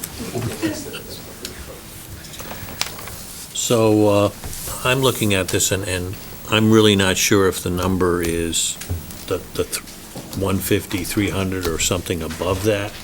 I am looking also for some kind of justification to, if you will, move to the 300 or move beyond it. I feel this board has to be responsible to the citizens in town because, in effect, we're mortgaging our future with this. Because it's revenues. I absolutely believe this is a project that I would like to be able to do, and I think we should really try to. But at the same point, we got to figure out how to do it. And I've heard a couple of concerns that you guys have answered well with about the apartments to condos and the clawbacks and all that stuff. And, without getting into the actual document tonight, because I think there's still some negotiation that has to go on. Well, one of the things, Mike, that again, you haven't heard because I haven't been before this board before, but as part of the underwriting, a number of different scenarios have been examined and underwritten. They include a spa, they try to do a boutique hotel. There are a number of other scenarios that were looked at, and because the goal has been preserve it for the next 100 years, it doesn't give a lot of profit over that time to an owner, but what it does is it's able to sustain it. You put a business in now that may be great, and then 5 or 10 years down the road it fails, what do you have? But people have to have someplace to live, and what we see throughout the country is that as people age, baby boomers, whoever they are selling their houses, they're moving into apartments, and that's what they want, and they want to live downtown. And we see this as long-term viable. And so that's why we are where we are in trying to preserve this. In terms of looking to justify the numbers, I mean, the gap number that we've presented to you is as accurate as we can be at this point. I'm not sure what you folks are looking for justification, but if you give me some feedback as to what you're looking for, maybe what we do is we continue this to your next meeting. We then have our mission to go forward to try to gather that information to assist you in making that decision. We appreciate anything you can do. I can tell you that without it, it's going to be a real project. So, what's your pleasure? No, that's fair. It's funny, we keep talking about risk and everybody makes fun of me because I'm always the financial guy up here, but the town has all the risk aesthetically, not really financially, right? Because if this changes, I mean, there's money that gets lost, there's feelings that get hurt, investors, et cetera, but that's not what's at stake for the 6 of us and the residents. It's changing the gateway to the downtown. And that can't be fixed if we get this wrong from our standpoint. So I like your suggestion of maybe thinking about this a little bit longer and making sure that we get this right, not only for the town, but for everybody that's involved, so that we can, because if we're going to take the biggest risk, which is, I think, the aesthetic one in our community, we need to make sure that we're doing it the right way. So, is that fair? You did remind me of one other small question I had, though. You don't have any age restrictions on the apartments, right? It's not No. 55 and None. over, it's not a... Absolutely not. We've done that before. Just checking, I hadn't That's heard not that, okay. but he was discussing baby boomers moving back, so... So is what is subtly or not subtly being communicated that the difference of $179,000 is the difference between a threshold of viability and ability to go ahead with the project versus not? No, I'm not trying to suggest that. But what I'm trying to suggest is that there are a number of moving pieces to make this sustainable, and an indication from the town of what it's doing. And it's just deferring taxes. At some point in time, the town will hit a break even fairly quickly, and then it will be making a lot more money in taxes than it could possibly make for what it is now.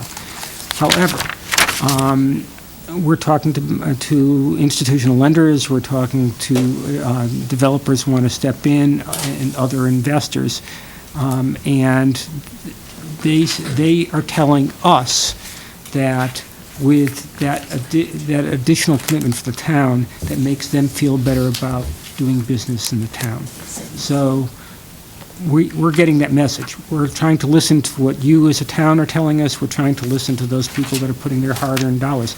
By the way, at this point, there is no institutional money. This is all equity, 100% equity.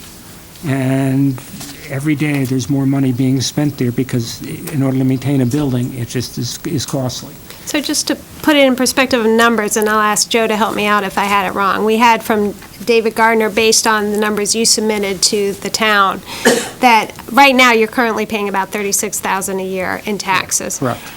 When this project is built, based on the numbers you gave us, but this will be subject to the full assessment once the project is completed. Over the 7-year period, the town would receive $295,778 in taxes on the apartments in the mansion, and would receive about $1.24752 in taxes on the new build, for a total of $1,543,290. So we would go from 36, we'd forgo the $295,778, but the town would be receiving the $1.247 million in taxes, so the town would be getting a benefit. Now, the problem with abatements is some of our residents will be paying for the services that the people living in the mansion are using, or for the part that's abated, and that's the nature of an abatement. But it's not that the town is losing money on this. They're just not gaining as much as they could have without the abatement. Is that a fair explanation, Joe? I agree. Arnie, do you disagree with that? I do not disagree. Okay. You agree, John? We have an agreement. I know, it's So- like I'm looking at numbers for the first time, so this is good too. This is an educational process for us all. This is going to be in the range. They're fair numbers. And they may differ depending on what you build. Oh, they you know. absolutely will differ. So I don't want people to hold their breath on these numbers, but the big takeaway is that there will be an increase in taxes to the town even with the abatement. Is that a fair statement? Correct. Okay. The question I think we have for this board is everyone, I think, is in agreement that we do want to preserve the building. That's a significance to us. It's a gateway building. And there is a public value in preserving that. That every resident gets a value in preserving that facade. So the next question is, well, then how much are we willing to forego and ask others to contribute in taxes to pay for the services that will be needed to meet the taxes? And that's sort of the balancing act. I think we've heard from you guys that you'd like to see a little more information. We should give them more information. Bob, I did have one question that was raised. Is there a way to put in the contracts, okay, we give the abatement, how long is that abatement last? Can they hold it and not build for 10 years and then come in for the abatement? Can we put in a time end for it? Well, the abatement can only, And let's just say they don't build within the next 5 years and then they start building. Does the abatement still apply? the abatement is triggered by the issuance of a CO. So even if they don't build for 10 years and then they build and then they get their CO after 7 years, they get it? Is there a way to limit, to say, you can have the abatement, but it must be completed within the next 5 years, or something like that? With their land use approvals, they have 5 years to build, to start the work. That's all I needed. So it's a 5 year, so if they don't... Well, they can extend it to 10, though. Right. Up to. Well, the permits would have a time on Permits, them not to too, mention so there's they're... investors, I mean, there's. Yeah. Yeah. There's a lot of investment properties out there. But not necessary. The contract is you're entering into a contract with the developer, and unless the term is illegal, it's fair game to put into the contract. It's not illegal to say 7 years on the issuance of the CO, provided, however, you start the project within X years of the approval by the Board of Selectmen, or final, you could tie it to final approval by zoning, because I hear you're going back to zoning, so you could tie it to X number of years from that. There is a way to start to say if it doesn't happen, then the abatement goes away. I think it's to everybody's advantage to move forward. Yeah. There's no advantage to the estate to delay in going to ground. That's part of the equation here, is we have to settle the estate of Jackson Eno. Right. And so you would have no objection to that kind of a there is no clause? disincentive. Fine, so that won't be an issue. All right. So what are we asking for? We're asking for something to justify the difference between the 300 that the Business Development Committee already recommended and the numbers that we received this afternoon? Is that what we're? Well, it's Well- at the board's pleasure. Yeah, I don't know, I'm just asking. So you. for me, here's where I am right now. I came here tonight prepared to support 300,000. Right. And 300,000 is what is basically what I'm supporting, but I thought what I heard tonight also was that we weren't going to be able to really have a formal motion on this agreement pending some further development of the independent of what we decide. We weren't really going to be able to make a formal motion tonight, right, Lisa? Well, we can do whatever we want, but to Bob's point, there are a few things in the contract that we may want to hammer out before then, and it sounds like this board was looking for more information if they wanted to consider going above the 300. Bob? If you want to express the will of the body, you could vote to say we're willing to approve an abatement up to 300,000, subject to final review of the contract, and I can put all the language in the contract you've talked about tonight, bring it back to you, and you're willing to entertain an amount above 300, above what the committee gave to you, upon a showing that more is needed, or some words to that effect, for the viability of the project. So you could vote kind of a consensus of 300, if that's where you are, subject to review of the further draft of the contract, and subject to the developer coming back with a justification to support their claim that 479 is due. Got to come back to you one way or the other. Personally, I think that's a very wise approach. Yep. Yeah, I think so. And I do want to crystallize what I need relative to changing from 300,000. If I had had more time to react to and research the amended agreement, there really were two things I was going to research. I mean, first of all, what is the return on investment for a project of this type that credibly would receive support and backing from investors? I think that's a really, to me, important area, because, you know, the purpose of this is not necessarily to maximize your return on investment, but if we are making an incentive that doesn't get you over get to a threshold of making this a viable project, then that would force me to have to relook at it to a certain extent. So that's number one. But then number two is I would start looking at how other communities that have, you know, done incentives of this kind, what's really the best practice in terms of how a community would approach that. Because what we've basically conveyed is you're trying to maximize your return on investment, as opposed to you need that, you know, 179,000 for it to be viable. And 179,000 to me is not a huge number in the overall scheme of things. So you'd really have to convince me that you know, upping from 300 to 479,000 is really rational, because I think the decision-making that was done by the subcommittee was pretty straightforward, pretty rational. They actually took a pretty expansive view of the incentive program as we currently have it. So those would really be the two things that I would have to look at. So I like the approach of having a motion tonight for 300,000, subject to reviewing the final agreement and allowing for some, you know, ongoing dialogue in those points. There would not be authorization to sign the contract, because we will come back with the That's right. specifics of the contract, 300, and then one more attempt by the applicant to provide information that may change this board's decision-making. Are people comfortable with that? Yeah. I am. Essentially, what Chris said, I mean, I need a little bit more time to digest it, getting going from, I was prepared to support 300 walking in here, 479. I'm not saying I don't support it, but I need to digest that. It's a considerable And we number. have to justify it to the public, so it's fair to, Yeah. since you just received this I just looked at it in the afternoon. I saw it, I think, around 2. Yep. So there has not been a lot of time to look at it, so I think that is fair. Arnie, did you want to add something? Only, no, except that I'd like to understand timing. What would be a reasonable time for you and I to work on this before we come back to the board? Well, when's the next board? It's the 23rd of November. It's the 9th. 2 weeks. 2 weeks. 2 weeks.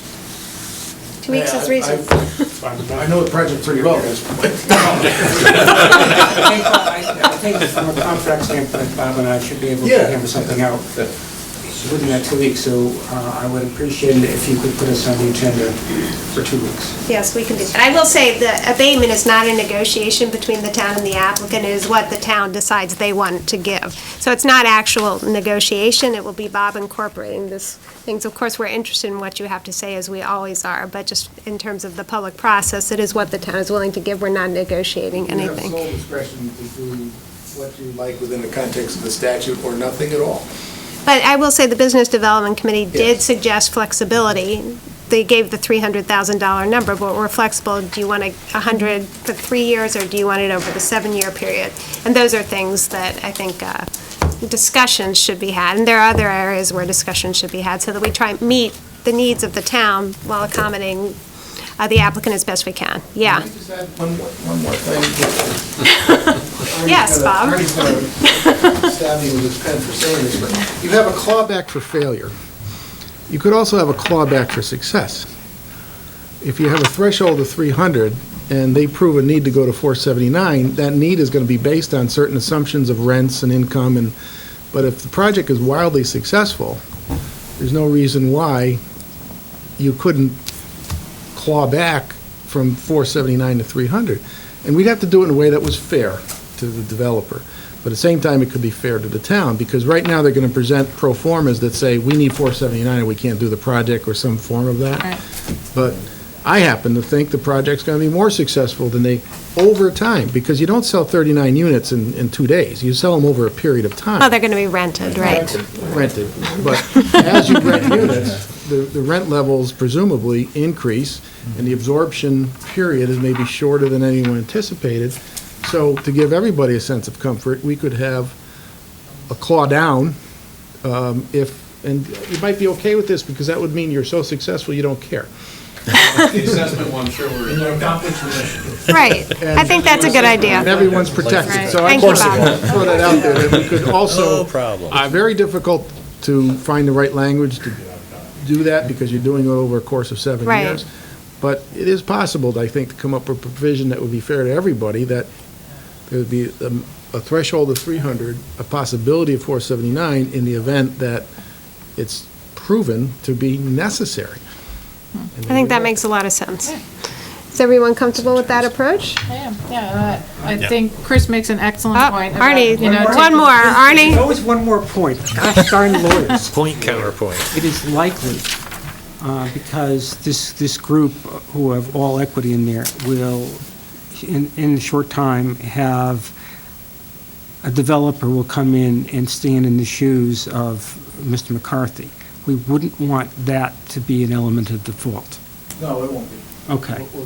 Because I was hearing if you sold it to someone else, I mean, that's a sale, but it's the same entity would be doing that, because we need to have the same entity in order to get the federal historic tax credits. Bob, we can work that out, right? Transfer to a related entity. So what you'll probably do is you'll probably bring in additional members to your LLC or something like that, or you may sell the LLC or something. Right. Correct. There is an assignment stage, so we've got to deal with it. Right. We understand that. What we don't want is to develop a level of trust with this group and this development team, and then, for whatever reason, all you good people go away, and someone that isn't so good stands in your place. That's what understand. Understood. We don't want the project to go south, believe me. So Bob, can you help us formulate this motion? Sure. I think the motion has three elements. The first is you accept the recommendation of the Business Development Committee to extend, subject to certain conditions, a tax abatement for this project as described of $300,000 over 7 years, subject to further review of the contract, the draft contract, and further subject to the ability of the development entity to come back and provide further evidence of a need of something greater than $300,000. So to approve in concept. Proven concept. Okay. If people comfortable with that So then we can plug in the motion? numbers and we can Right. bring back a more complete contract for you to review. Kathy, this is being recorded because we're going to need you to get that specifically. Okay, thank you. I'm sorry, did you say I don't want to leave the justification for more open-ended? I mean, I don't want to hear, like, when they come back, if they're going to say, oh, well, now we need 600,000 and not, is there a way to say, Your satisfaction. we're only going to consider up to the 400? 479. Yeah, Subject to, just so we don't get into a cycle of, subject to proof to your needing more and more. satisfaction that it's warranted. Is that, required. I don't know how you guys Works feel for me. about that. I'm just, I mean, this number's in my hand, so I'm not worried about anybody coming no, in I know, but higher. I think Chris Yeah. makes an excellent Yeah, don't point come about back having over to justify, 479. the additional amount over and above what the committee thing, but that is not an infinite number. People comfortable with that friendly amendment? Kathy, you'll work that in there? Okay. All right, so I'll make that motion. Second. Any further discussion? All in favor, please say aye. Aye. Aye, the motion carries. We will, Tom, if you could please add this to the agenda on November 23rd. And Bob and Arnie, thank you for working together. We look forward to. Thank you, guys. You're welcome. Thank you very much, gentlemen. Thanks, everyone who came for this.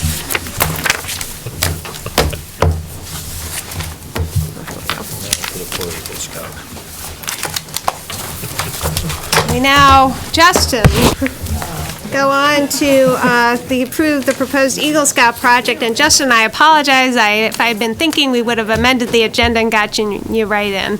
But thank you for being here. We had the pleasure of having Justin come to the Open Space Committee. He's also been, have you been to Culture Parks and Recs as well? Yeah. So. Maybe a couple times. Thank you. Did great presentations at both.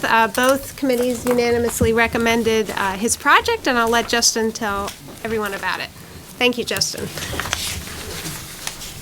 Well, the town recently purchased the Ethel Woods property, which contains over 5 miles of trails, and there are 7 trail colors on the trail. I'm going to install multiple trail signs, and in addition, I'm going to reblaze the existing trails by their existing colors. Currently, there are no trail signs on the entire property.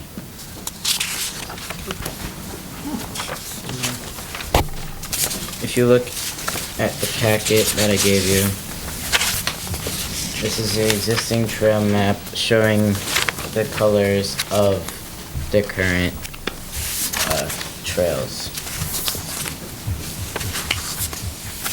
The next 2 pages show that there are no signs at these 2 intersections, and I would put in the signs for that in those intersections. The next 2 show this intersection, which has like a lot of people going to it, and it's pretty poorly marked, so I would reblaze that and put a trail sign there. This is the existing trail map. This is where I'm going, these circles is where I'm gonna put the wayfinding signs.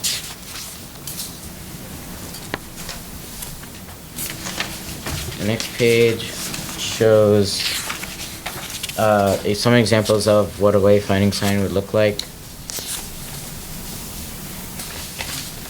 The next few pages are examples of poorly marked or faded blazons. Yes, there are. These two images show good trail markings. They're the right height and aren't faded.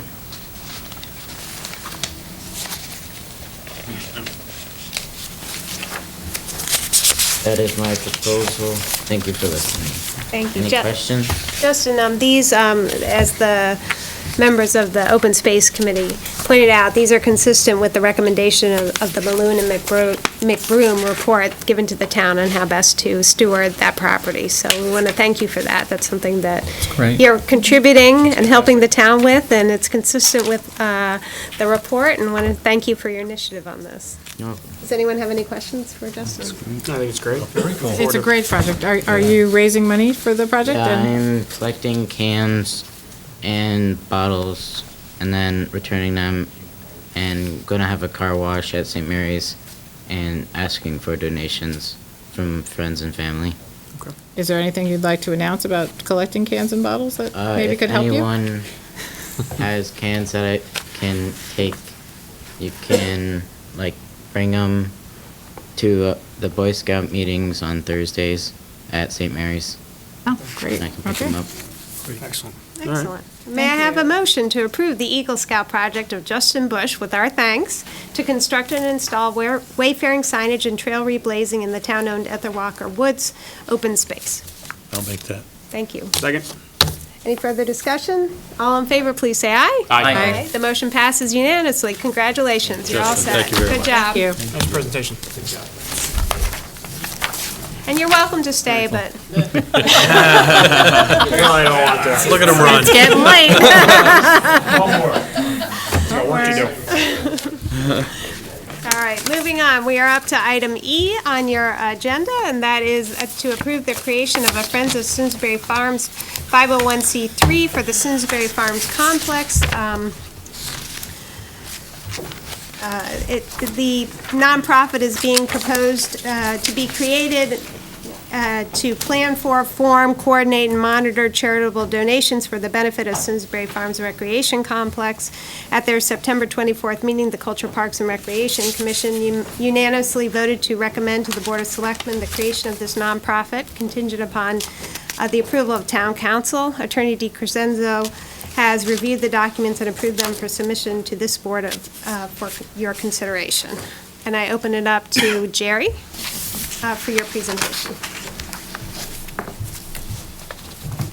Thank you, Lisa. Is in the submission, actually, this proposal began July 20, at the July 23rd Park and Rec Commission meeting. Jerry Wetchen introduced the concept of a 501c3 that would enable people to make donations to the complex. It really formalizes the process that we have now, although we've had many people that have given generously to improvements at the farms. This really streamlines the process, would make it a lot easier. Jerry is here tonight and worked very hard on this, and we think it's really a great addition for us, and hopefully invite more people to think about ways that they may want to contribute to the farms. And right now, the staff is in the process of putting together improvements that would, be eligible for gifts like this, so that, maybe we can match a donor with a gift that would be a good fit. So we feel it'd be a great addition. Jerry, would like to speak. He's really carried the ball on this, and he might want to say a few words. And Jerry, this is for the entire complex. It's not Absolutely. not just golf or No. pool or rink. No. It's for all of it. No, and just, to that point, we've had, people donate to various parts of the complex, whether it be memorial trees and, benches and equipment and things like that. So, like I said, this really formalizes it. I think makes it, a lot easier for everyone. Maybe creates a little more visibility, for it too. So Great. I'll give it to Jerry? Give it to Jerry. You want to come up and say a few words? Well, basically, I've been approached on many times out on the golf course by fellow golfers. Jerry, could you just come up so that Sure. SCTV can make sure they capture you? Fine. Thank you.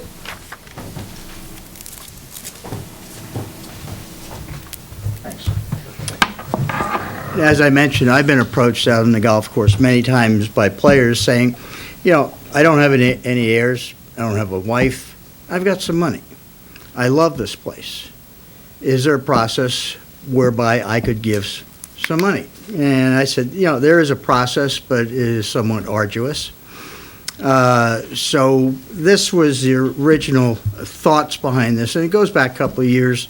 Then part of the golf course business plan, which we submitted to the Board of Selectmen, Board of Finance 2 years ago, incorporated this as a concept to fund things that would not normally fit within the golf course or the town's budget.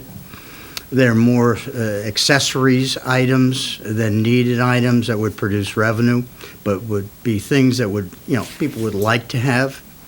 So the concept, I sat down with one of these people who was very active in 501c3s, was very active in terms of being the director of the American Rose Association, working with Mark Deming from the Economic Development. So these two individuals and myself formulated the concepts, put everything together. We presented it to the Parks and Rec Commission, who liked that. They asked us to put it into a more formal process, which we did, and it's now submitted before you. Great. Now, you just mentioned golf, but to Jerry's point, it's for the whole complex, It is right? for everything. Okay. We don't want it to be specific. If you go through all the documentation there, we're going to have subcommittees dealing with various aspects of the whole facility.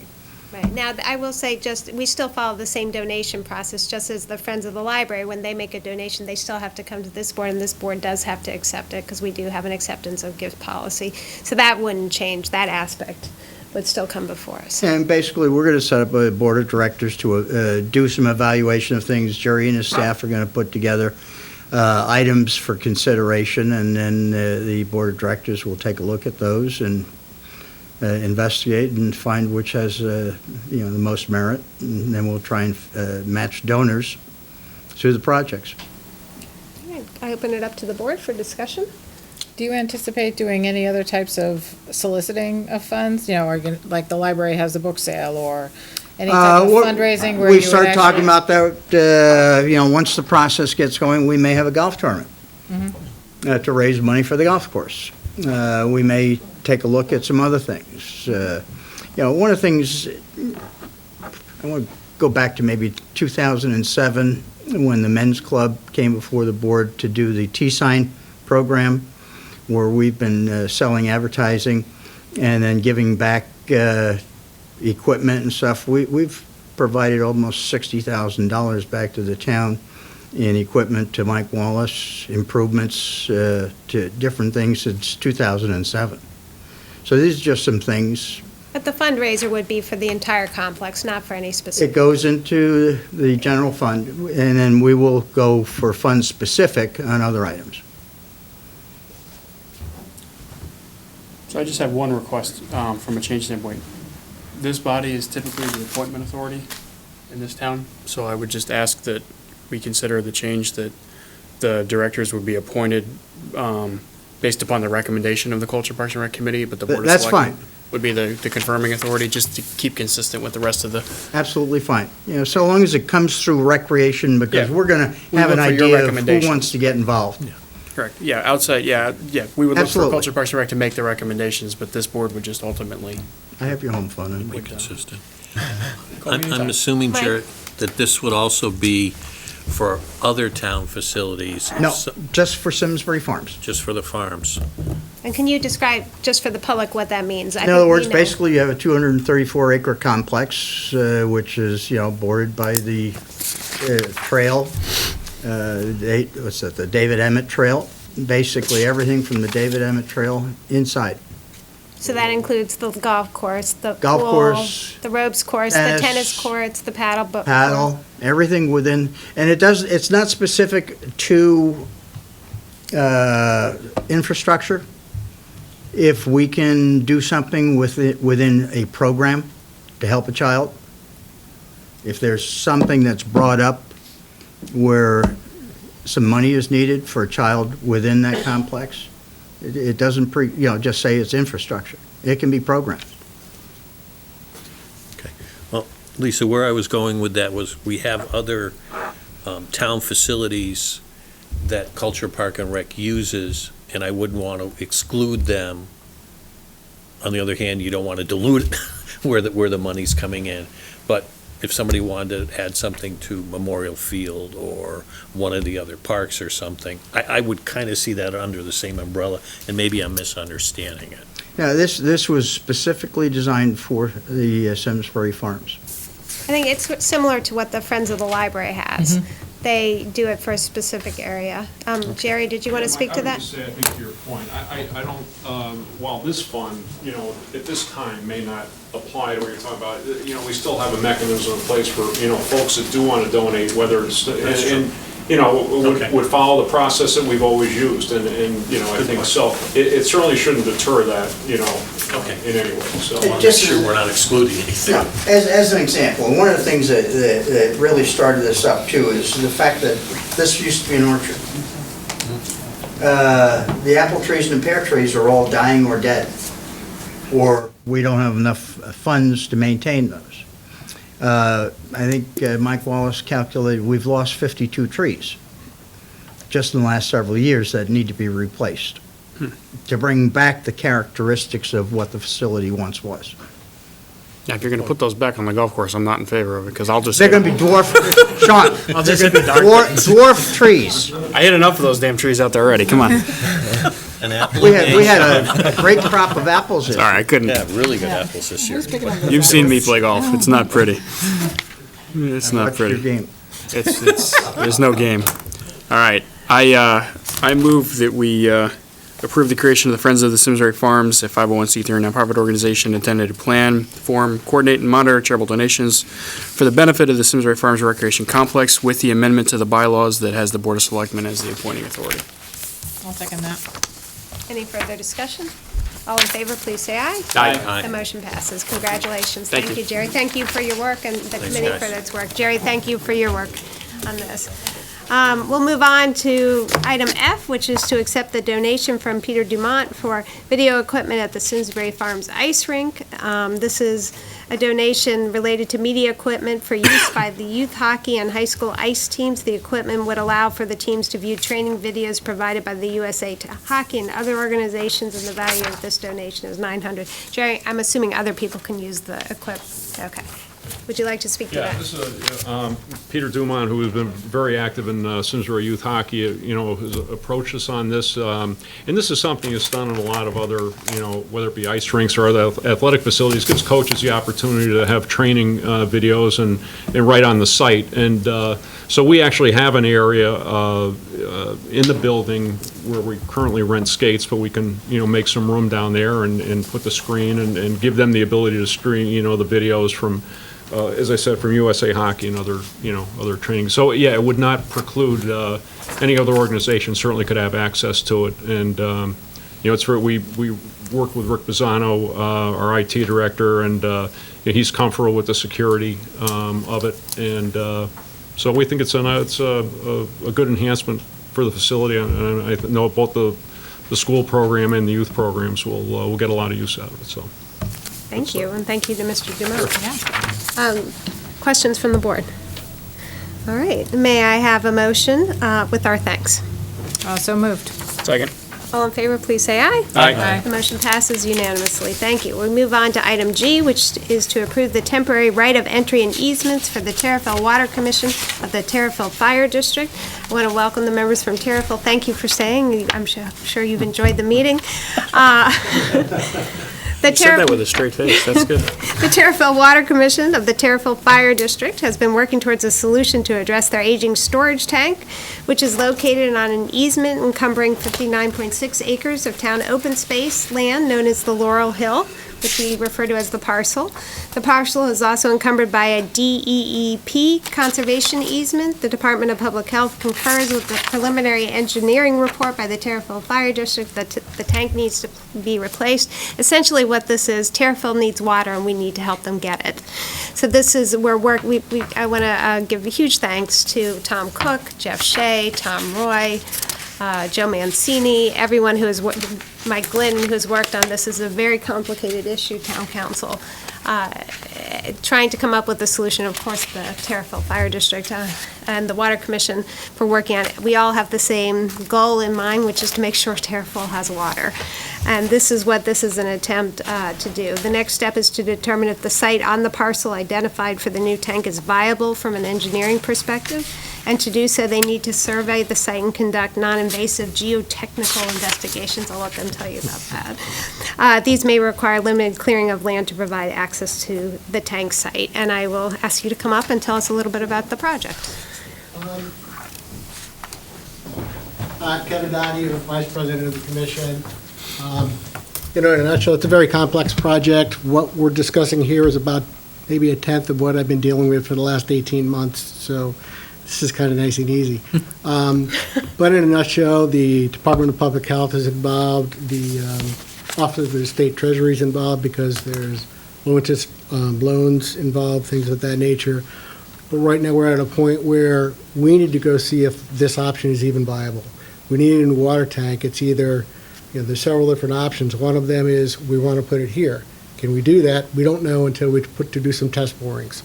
In order to do that, there's a very small section adjacent to the tank that's wooded, which is just kind of around the Eversource's right-of-way, the new road that they put in.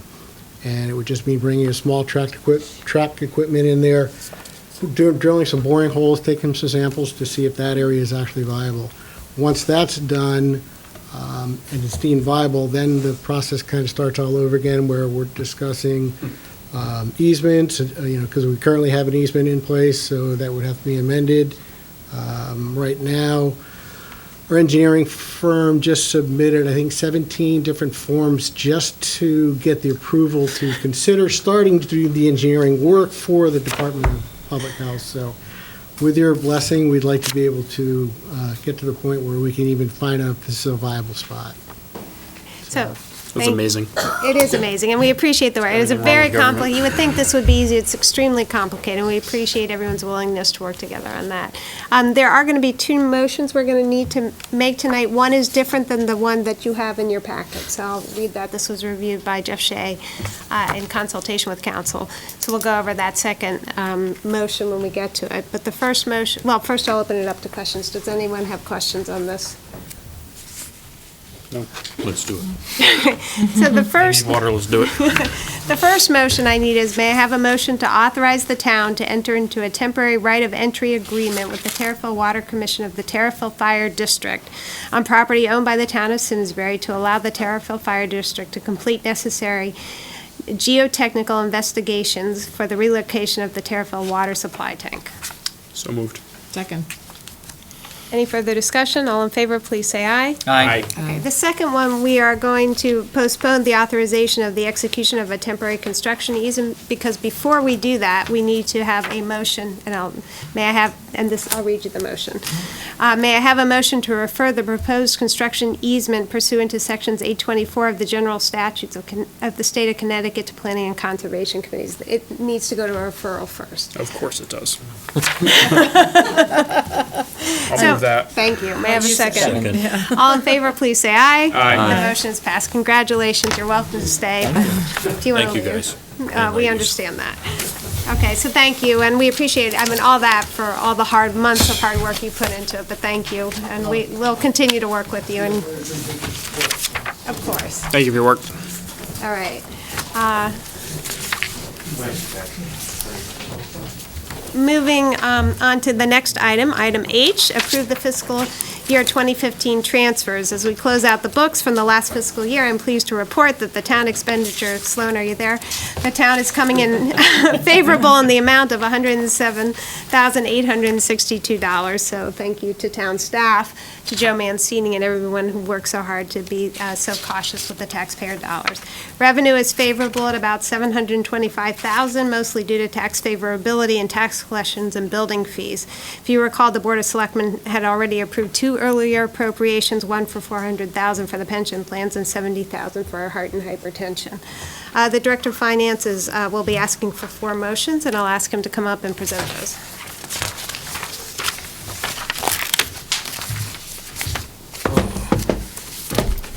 So, first motion I was looking for was just the approval of the general fund transfers. This is all the cleanup items just from Fund 100, which is our general fund.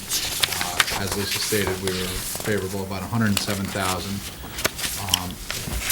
gave you guys a lot of information. So does anyone have any questions on any line items, any buckets?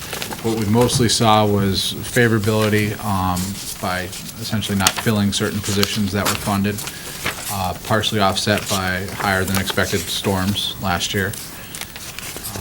But overall, I mean, this town is pretty good at living within their means, so. Well, I mean, most of the changes, either the favorable or unfavorable, are on an interdepartmental basis of the position changes that we made over the last year, either through the budgetary process or off-cycle.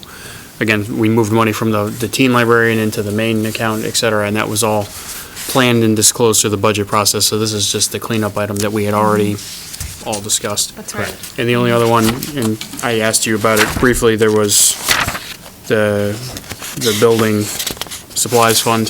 Yes, considerably overspent. That's for the study at Eno Hall, looking at essentially making, the way it was explained to me, looking to make it ADA compliant, what it was going to cost. That was a request by this board as we, Great. Everybody agrees with that. You're the finance director, but perhaps a different account than the building supplies account. But, again, Raises a question. That's all I'm saying. because we're all sitting there going, how much bleach did we buy this year? It's, Sometimes you look at the effort more than the, we went but, to 2 ply, so. it's, you get an 8. I know you were just testing us to see if we were actually reading through the documents. But, all right, I won't belabor the point. I mean, the rest of these were grants that we understood from the police department.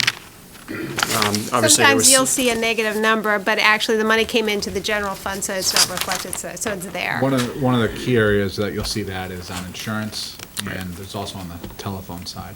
Telephone was over, but you'll be favorable for fiscal, or it's a much lower number for fiscal 16. Okay, and that's where it is, so we're gonna realize the savings now, because we had talked about that savings previously. Unfortunately, the way that the contract worked with a company called Spyglass, when they identify the savings, they're entitled to 1 year upfront savings. Gotcha. So we won't start recognizing, or we didn't start recognizing until July But one 1st. thing that's not reflected in your numbers is we did receive reimbursement from AT&T for $20,000, Correct. so that number is actually better than. Absolutely. Yeah, the funny thing is we received $22,000 on the revenue side, and on the expenditure side, we had $10,000 that went out the door to pay back Spyglass, so. Understood. No relief on that side. And then obviously, we've got some pension changes and some social security due to some overtime from storms and from the police department and other places that happens when we have overtime, so And we even, understand that. Even general liability and insurance, it looked like it was slightly over. There's revenue on the other side where we get reimbursed by KERMA. I do not match revenue and expenditures. They're two separate Because treatments. that goes into that goes into our general fund, it doesn't go into the department, or the line item. Yeah, it's just that unfavorably on the PNC side is interesting, because we haven't built anything or changed anything, so it's, I guess I understood our loss experience to be It's pretty phenomenal. clean, so we should look into that, but anyway. We're very, very, very healthy. Okay. All right. Sorry, not to monopolize. So that's okay. Transfers. the first motion. All right, so It's why like don't we, Christmas for me. may I have a motion to authorize the transfers for fiscal year 2015 general fund cleanup as outlined in your packet? I'll move that. Second. Any further discussion? All in favor, please say aye. Aye. Joe, the 60,000. So the next three, these are all items that the Board of Finance would like to discuss. Well, sorry, the first two are items the Board of Finance would like to discuss. The third one I'll get into. So Simsbury Farms is going to have a general fund, it's going to have a deficit of around 58,000. I'm rounding up to 60 for right now, just because I want to make sure I finalize the numbers before next Tuesday's meeting. I don't necessarily know whether or not the Board of Finance is going to take action on this, but this is something that they would like to discuss. So I'm asking you guys to allow me to go to them with an approval for $60,000, or up to $60,000, so that if they choose to satisfy their deficit, they do so. To put this in context, I believe last year's was, I think I wrote in my. 187. 187. Yeah. Yeah, plus there was another deficit in that fund of about 220. This was a significant change. Now, going forward for fiscal 16, if you recall, the Board of Selectmen did approve $90,000. Yeah, I was going to ask you that. We're having a phenomenal year. The weather's been just absolutely incredible. Also, Simsbury Farms did raise rates and cut certain expenditures. I don't think you'll see a deficit next year. I really don't. I mean, Well, it's looking good. barring a winter that brings us through June. But the discussion you're going to have doesn't include that $90,000 that we already had approved during the regular budget process. Correct. They're separate and That's for distinct, different 26. years. So this is separate. This is Yep. June 30th, Right. 2015. I just want to make sure we're talking about two Yeah, different things here. we are. So. Good question. That's really a big win, though. I mean, It is. being No, able to- I think it's great. I think, we asked them to do some hard looking at their budgets, and they did, and I think that's a win for everybody. So. Yeah, congratulations to the Culture Parks and Rec, to Jerry Toner, who really worked incredibly hard. You can see going from 187 to 60, phenomenal work. Yep. So very pleased to see that, and also to the tri-board that worked with the committee. Right. So Yeah. thank those members on this board who served on that Mm-hmm. for your assistance with that. Yeah. So may I have a motion to authorize a transfer of up to $60,000 from the general fund to cover the Simsbury Farms deficit cleanup for fiscal year 2015? Move that. Second. Any further discussion? All in favor, please say aye. Aye. Motion passes unanimously. Joe, if we could go on to the 270. So $270,000. As you know, we're about to start another revaluation. The expected cost for this is going to be $270,000. For better or worse, this town has never seemed to have built this into an operating budget. This is how you guys have been funding this, is through some sort of year-end appropriations. Whether or not we need 90,000 or 180,000 in the next year, that's a point of contention between myself and some other individuals. But I would like the Board of Finance to have the option to give 270,000 and just set it up. And, right now, it looks like we have the favorability to do this. This will stop this conversation for another 5 years. How much did it cost last time?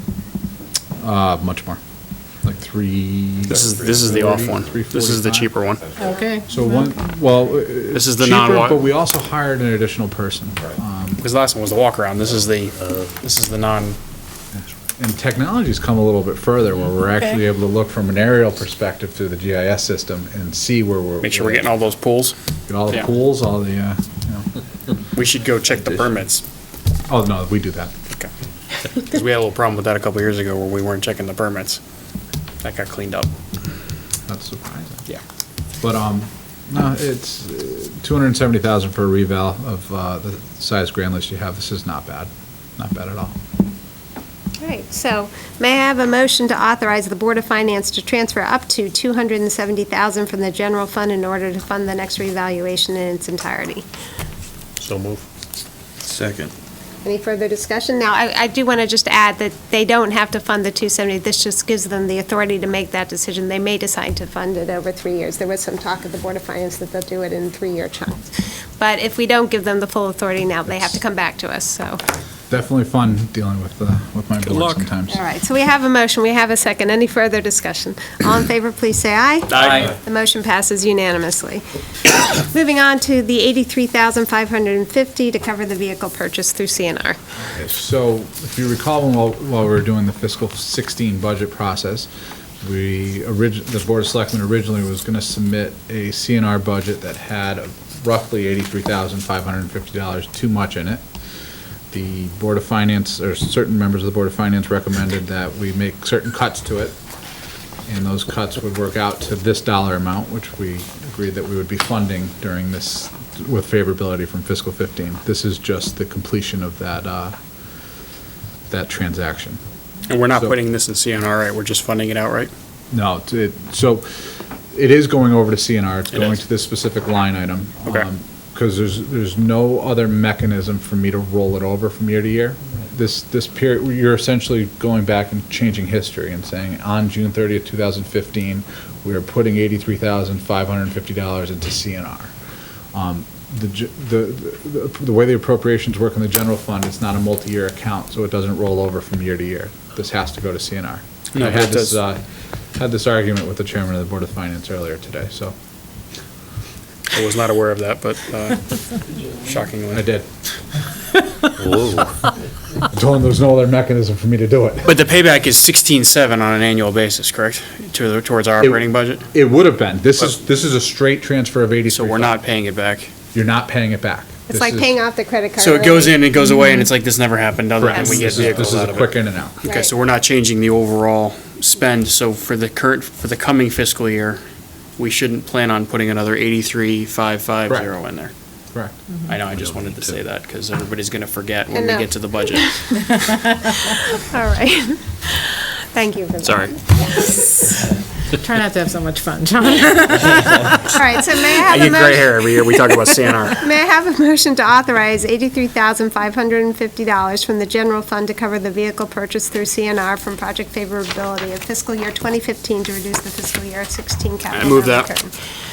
Second. All in favor, please say aye. Aye. Motion passes unanimously. Thank you, Joe. Thank you. Thanks, Joe.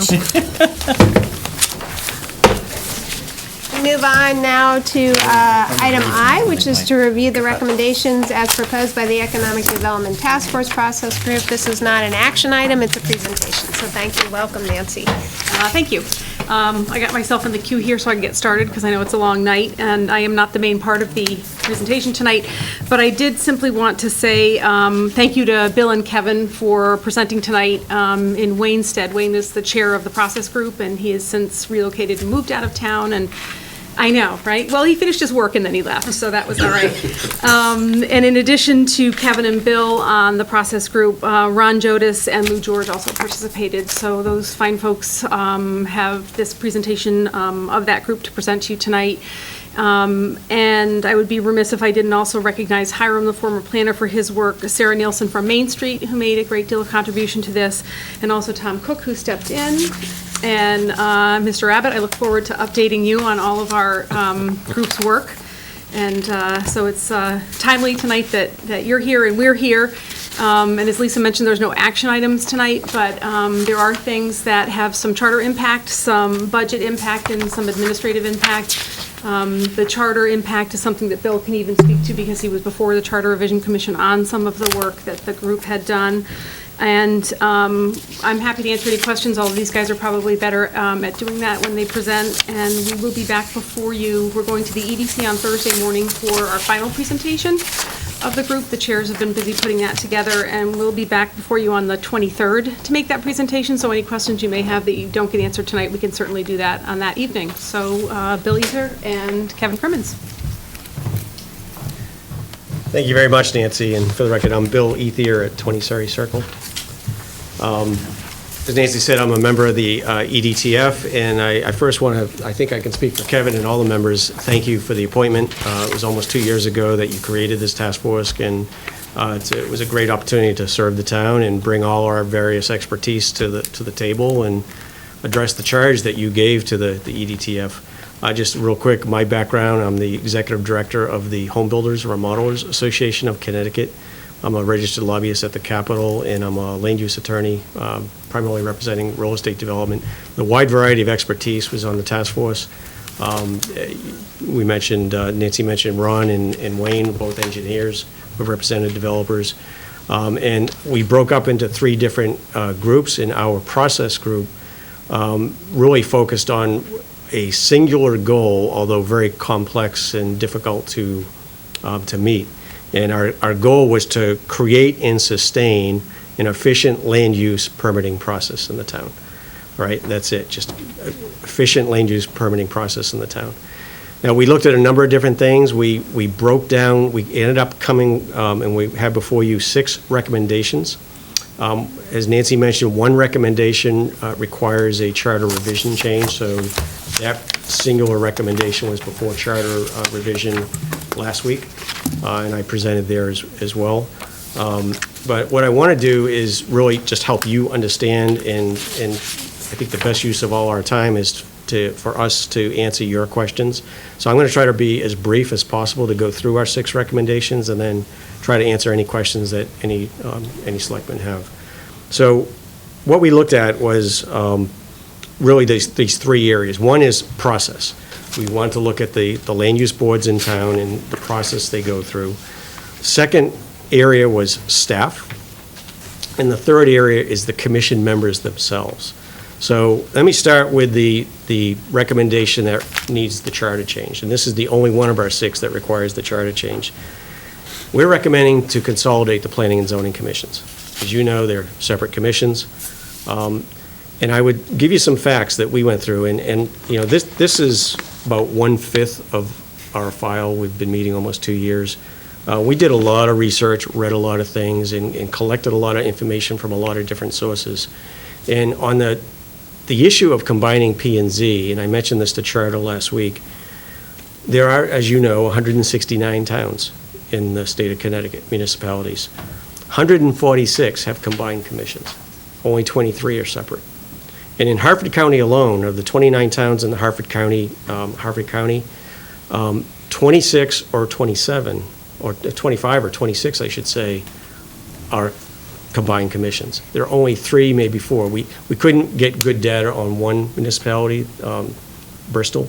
There was conflicting information whether they were combined or separate, so it might have been a real recent change. But only 3 or 4 have separate commissions, and Simsbury is one of those. So I guess we have to ask the question, why is Simsbury an outlier?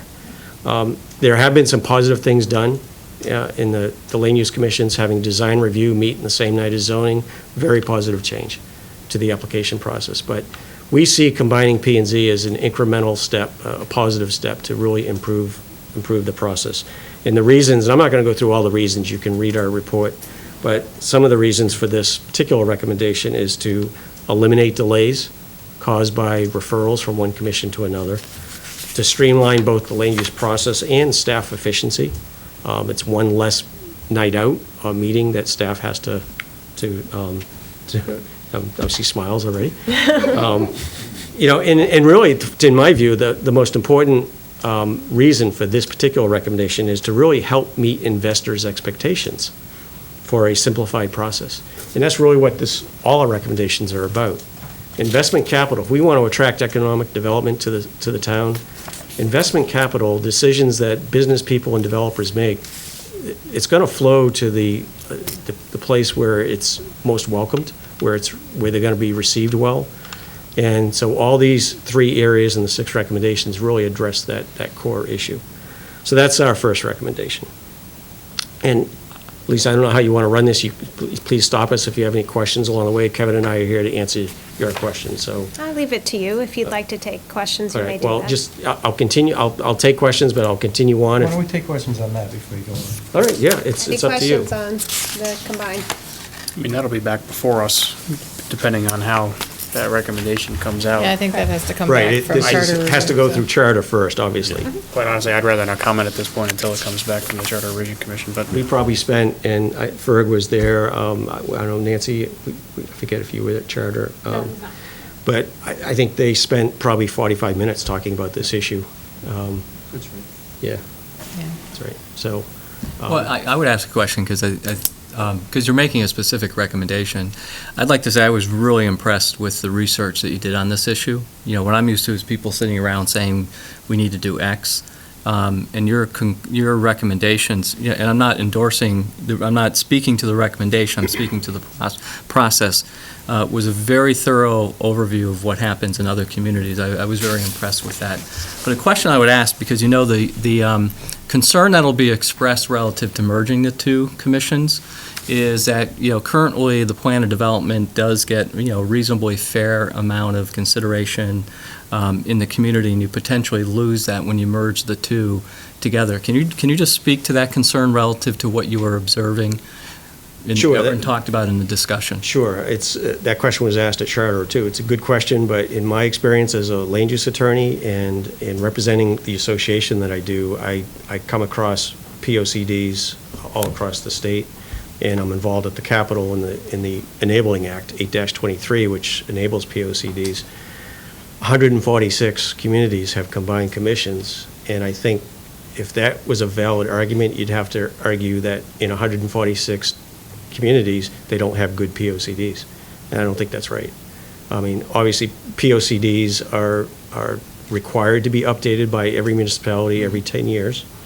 I think a combined commission, if they understand their enabling statute, 8-23, and their own history, if you will, and you follow some of the other recommendations we'll get to about orientation and training of commission members, a combined commission is very capable of spending the time necessary to revise and adopt a very good POCD. I don't think you need to have separate commissions. The more important thing, in my view, is the quality of the commission members. Again, if you have good commission members on a combined commission, they can do all the tasks that they're charged to do under the various statutes very well. Any other questions on this issue? No, Okay. this one.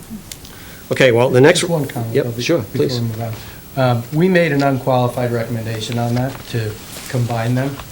Anything short of that, if we had said consider combining or any other wording, would have given this body and the Charter Revision Commission the opportunity to sidestep addressing the question.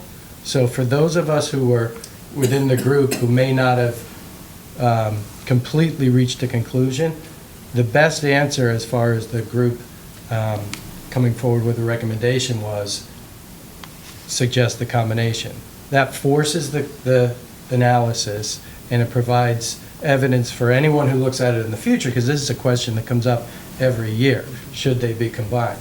It gives everyone the opportunity to see the conclusion that was reached. So for anyone who hasn't reached the conclusion yet, now you have the opportunity to participate in the process. The second recommendation within the process group is much simpler. We need to look at optimizing the sequencing of all the various boards and commissions that have a say over a particular development. So it's not just planning, zoning, it's conservation, it's design review. We even included in our recommendation, you'll see, where does the WPCA, the Farmington Valley Health District, the fire district, everyone who essentially touches a development application at some point, where do they fit in the process? And just before Hiram left, he was going to be working on some suggestions on changing perhaps the sequence.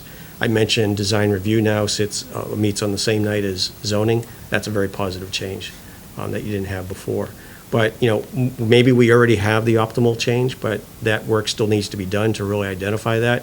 And if that means, zoning doesn't meet on wherever they meet, the first Monday, they meet on the first Tuesday, the goal is to make the most optimal sequence of events for an applicant to move an application through the process as quickly as possible so you can get to a no or a yes at the end. Right?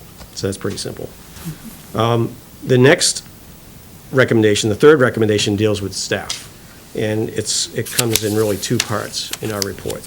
The first was to supplement staffing for both the building department and the planning department.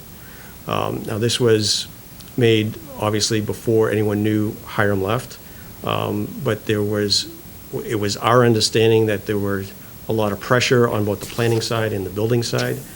You have some excellent staff, and what you don't want to do is burn them out, but more importantly, what you want is really an excellent experience, a high-quality customer service experience for both the applicants and the public when they come to the department, the planning department, and they're either proposing something or they have questions about something.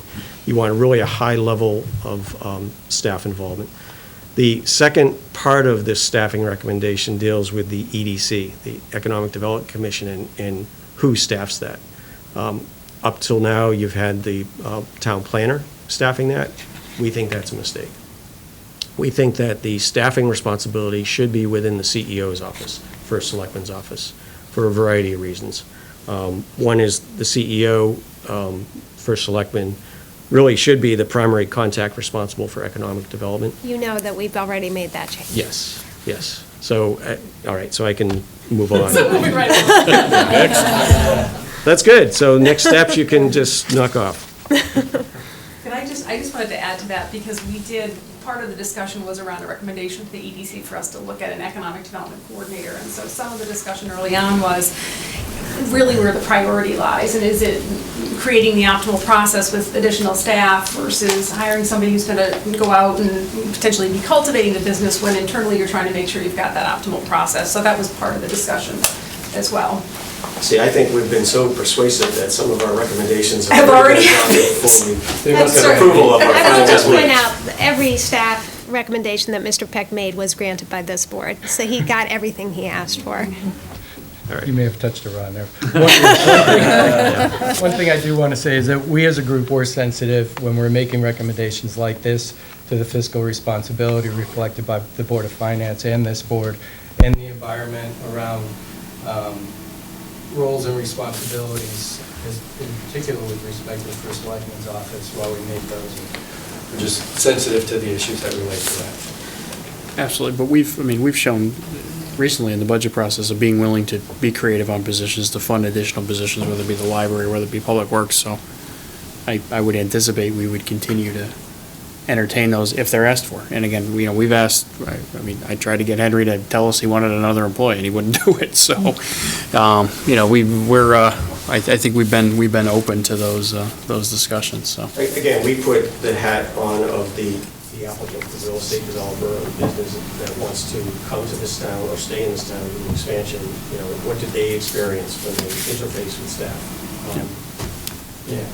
On the sequencing of the meetings, that didn't come from any of us. That came from developers. That's something that I personally heard 10 years ago, and I've heard repeatedly through the years, and it was echoed across the committee. And the research backs that up. One of the things we've seen is that what developers are looking for is not so much, well, I won't go there, but what they're really looking for is speed and certainty. Absolutely. And that's one of the most important things. So I absolutely agree with the sequencing. I think that's spot on. I'll confirm that. I've been representing developers for 34 years, and certainty is what they want. Obviously, they want to get a yes, but if they can get a no, tell me no quickly, so I can move on. I can make adjustments or say sayonara and move on. I think that's one of the best things we can do for economic development is speed and certainty, so I agree with that. And that ties in with the next group of I think Tom Cook had his... Yeah, I just wanted to say, just to speak to the spirit of that last recommendation, of course, we've had a lot of moving parts recently, and now we've got Jamie on board, which will be a big help. Certainly, with the move of responsibility to the First Selectman's office, we will be working closely with Sarah Nielsen as we take a global look at what our resources are. Certainly, I will ask Jamie to work closely with his new staff to determine what their scope really is and whether or not more changes are necessary. But I think once again, as Lisa said, in terms of recognizing the goal that you all set forth, we're all on board for that. It's just a matter of figuring out how to make it work, and whether or not, and where additional resources are going. The last three recommendations all deal with commission members themselves. So recommendation number 4, we're proposing the creation of an orientation and continuous education process for all the commission members, all the board members. And we had a number of reasons in there. We even developed a curriculum that's in our report. I won't go through that, but some of the highlight recommendations are will enable commission members to be knowledgeable in their roles, responsible, and as well as to be the best prepared they can be at each commission meeting. Actively oriented members will really differentiate Simsbury as an equitable, efficient place for development, business retention, and growth. And the town, actually, part of our recommendation is the town should budget for that. If there are expenses for travel, there's a lot of education out there, land use education that's free. Some of it might have some nominal charge. Commission members are important. Planning, zoning, the regulatory bodies, Conservation Commission, they really have a drastic impact on property rights and how the town's going to look. So it's in everyone's best interest to make sure that we have the best trained, oriented commission members on all those boards across all of them. I saw an eyebrow or two go up when you said travel. We're not suggesting trips to Hawaii for anyone other than the Economic Development Task Force. Yeah, that's into the third rail with this group. They paid $1,500 for the travel for 2 hours up here, trust me. Conference on Saturday in Middletown, a drive to New Haven, UConn campus. The one thing I'll just say, legal authority, the Board of Selectmen does not have the legal authority to direct independently elected members to do stuff. We can make resources available to them and funds, but we do not have the ability to require it. They are independently elected, and we don't have the legal authority to direct them on those matters. To that point, this particular recommendation proved to be the most volatile one among board and commission members who were within the group. So we understand the sensitivity in terms of requirement or any other type of language with that degree of force that gets associated with it, but making that type of content and that type of information available and encouraging it strongly is a very good thing. Which goes to our recommendation number 5, which is emphasize the importance of having qualifications and qualifying all the nominees, whether they come from the town political parties or they're appointed by you or some other entity, making sure that you, one of the next steps is to produce some type of document that's the qualifications for service on these boards, that people understand the roles. So start from the very beginning of the onboarding process, when somebody steps up and say, I'd like to be on zoning, or I'd like to be on conservation. They need to understand what that means, and the legal responsibilities they have, the tasks they're going to be taking on, the time commitment, the need for them to be prepared at each meeting. And the nominating committees, the town party committees, or you need to also understand, as you're interviewing people, what those roles and responsibilities are. So that goes to, again, we can't force town party committees to do anything in a particular way. It's the political process. But we're recommending that some type of qualification for service document be at least put in front of them so that they know what the expectations are. Whether or not they meet them is a different issue. Part of it's just practical. It's, the practical reality of the need to be in the habit of being prepared for each meeting you go into. Right. Part of the efficiency and expectability for the developers goes to the frustration they experience, not to mention the financial impact of, they come to a meeting, they make their presentation, it's on the agenda for a decision, and one or more board members says that they'd like more time to review the materials, and they defer a decision until a following meeting. Now, the cost of the preparation on the part of the developers is multiplied. The project gets delayed by that much time, and the person who made that assertion that they're not ready to decide may not have considered the impact of coming to a meeting unprepared.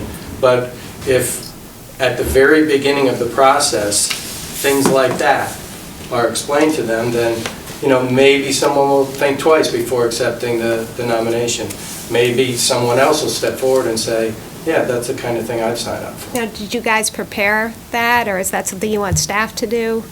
We did not prepare it. We have next steps on all these recommendations, and the next step on this is to produce a document. I mean, you can look at the curriculum that we did put in our report on the recommendation number 4. That could form the basis, I think, of a I was just going to say a that. I document. think Yeah. 4 really feeds 5, because when you put that together, and some of the discussion was also that some years back there was more of an onboarding process for new members, and we talked about ideas of incorporating that into the first meeting that follows an election. So it's not a Saturday or it's not an extra meeting, but you might even do that quarterly, where there might be updates that had sort of legislative impact from sessions or different things like that have gone on. So it's just helping that continuing education.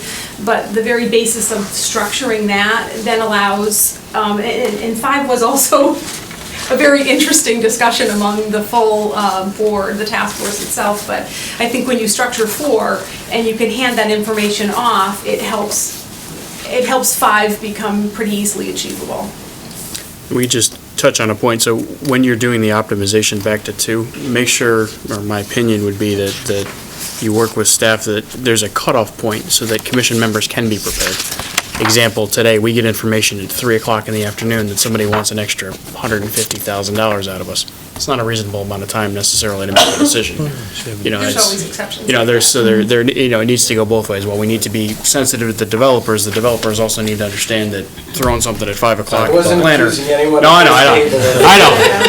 And I understand what you're saying, but there is a reasonableness there. There needs to be ample time for everybody to prepare. And I think that's fair. Sometimes you have applications and the application's not complete, or the developer's not prepared. And There's nothing more frustrating. I have no sympathy for And those that's frustrating for the volunteers who are looking at it too. But just to go back to your other point, I think that it would be helpful, in doing all this in your next steps to project some costs so that during the budgeting process, if we're going to consider, essentially continuing education materials, that we know what we're talking about. So, yes, well understood. So regarding next steps, our meetings have completed. So we're providing recommendations, and the next step for these and any other recommendations that come from the task force, for those that this board chooses to implement, or the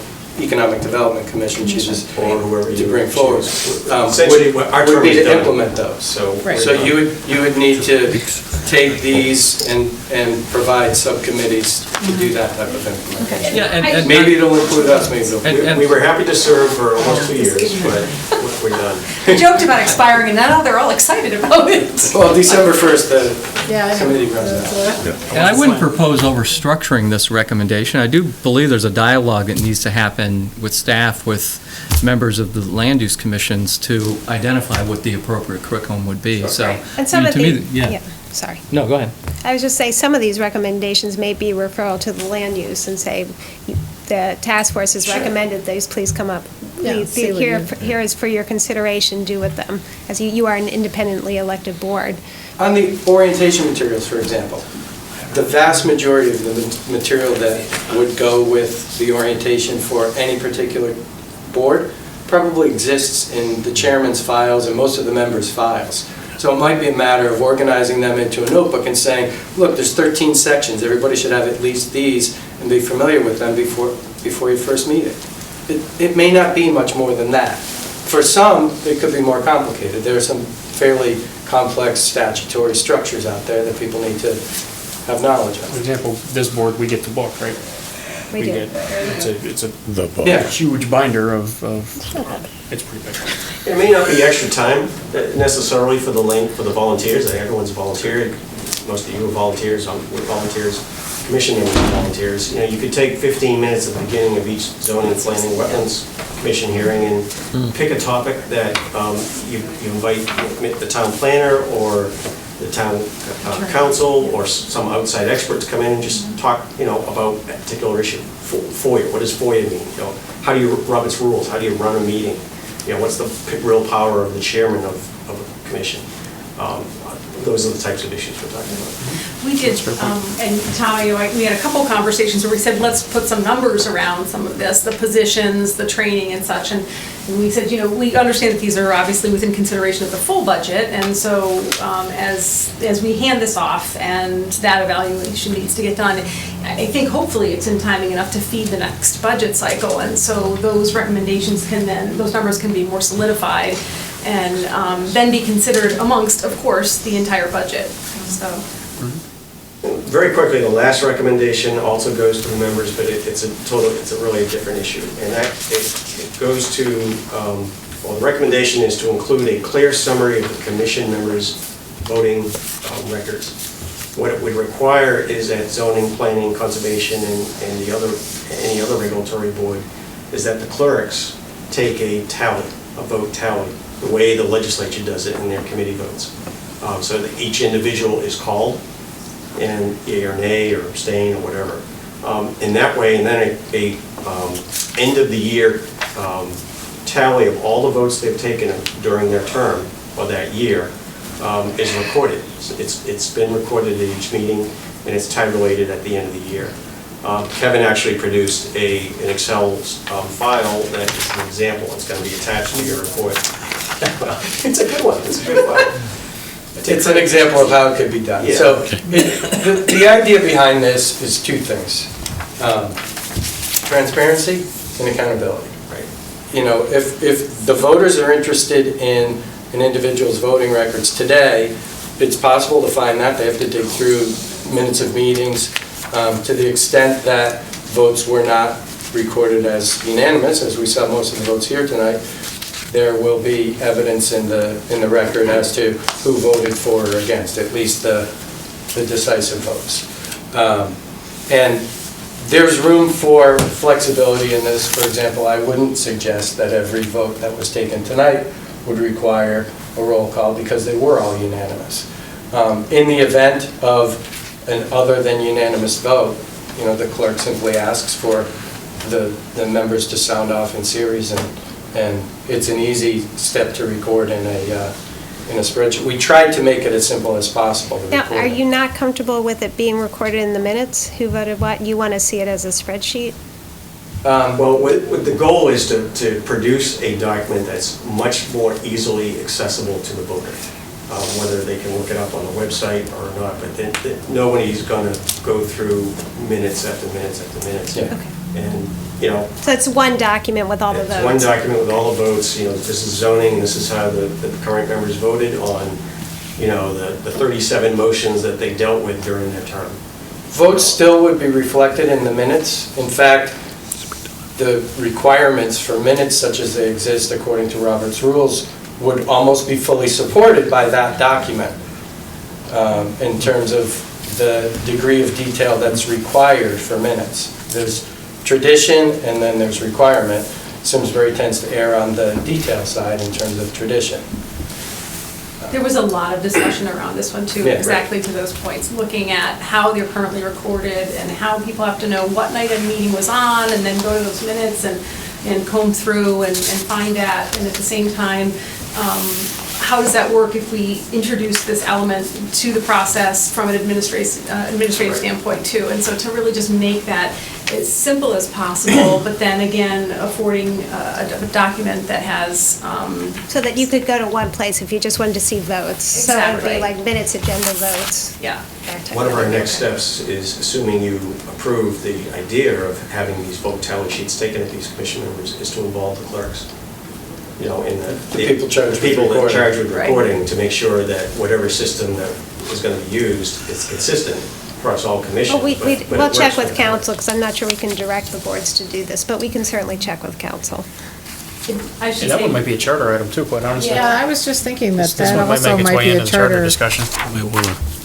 I'm not sure where it Consider. belongs, but it's certainly an interesting idea, but again, unless, And really, it's just to create more accountability. I mean, I said this to Charter, because this issue actually came up in discussion, even though I wasn't here for that, but, I don't want to burst anyone's bubble, but I guarantee you, the vast majority, like 99% of the voters who walk into the voting booth, have no idea who they're voting for zoning, planning, some of these commissions. And I know some members are here, it's not any comment on any commission members, but people just aren't that engaged. And I'm sure they know the first selectman and the choices and probably the rest of the board of selectmen.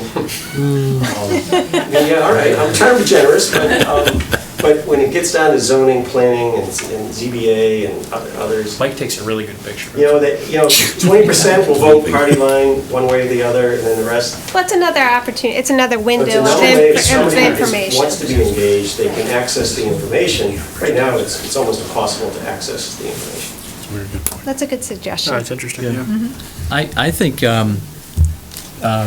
think this is actually a more difficult competency to create than an easier one, but it is really it's a new level of less accountability and more transparency for me. I know transparency leads to accountability, but it does open up a whole level of transparency that I think would be really nice to be able to offer to the community.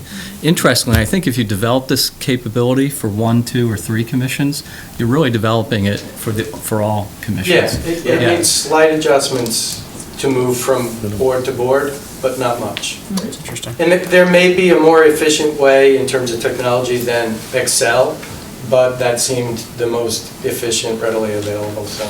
A good suggestion. We'll look into the legality of how we do that, but yeah, I think it's a good suggestion. You get a board. What? A light up board. Yeah, we'll get a light up A board. board with the lights on it. That's a good idea. There's a brand new. Good idea. I do, I heard. Of course they do. Maybe we can get them. Budgetary issues up there. Thank you very much. Thank you. Appreciate it. Thank you. This is outstanding. Really You guys did a lot of Thank work. you very It's much. appreciated. All right, moving on. Item J, thank you, Performing Arts Center.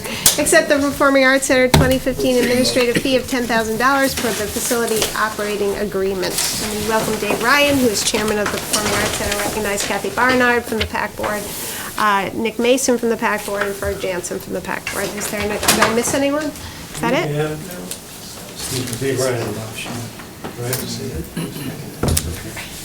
President of the Simsbury Performing Arts Center, Inc. I have a PowerPoint presentation, which isn't going to get out of the bag. Thank you. But I have copies of it here for you. And this is Sean's instruction from last year, 5 minutes. That's why you're at the end of this time. I know, my Moving to the top. penance is to be last.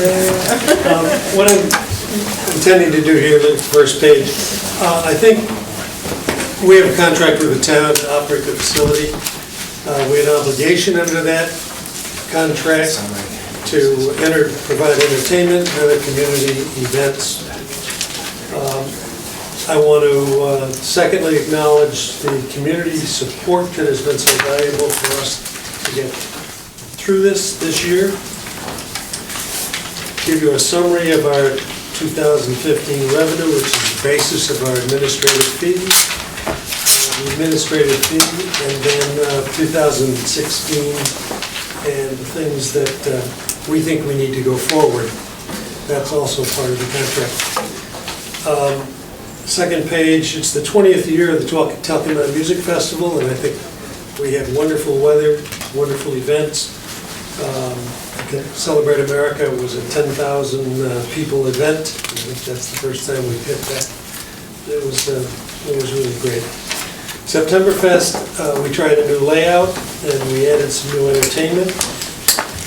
We have 10 other events that happened during the year: Rotary, Simsbury Triathlon, Party at the Pack, and so forth, ending with the Spooktacular, which was Halloween, and the Chamber of Commerce ran that, but we sold beer and wine, and it was good for us as well.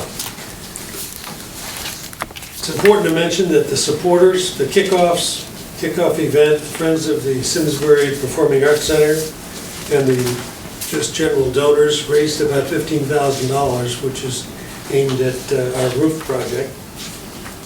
The volunteers that we enjoyed were the Simsbury Performing Arts Center board, and we've got 3 of them sitting here now, and we had Bill Clegg here earlier. We got Ferg Jansen, who is also chairman of the Planning Commission. You probably enjoyed that conversation that we just had. Kathy Barnard, who's at our Finance Committee, and Nick Mason, who's the treasurer of Performing Arts Center, and he has what you're all waiting for. Anyway, the Rotary Club has done wonderfully over the past 20 years of supporting the HSO and now us. We have our own ushers and parking people, which Sean has served as in the past, and the concessions people that serve beer and wine did a yeoman's job this year. They actually increased the production by about 40%.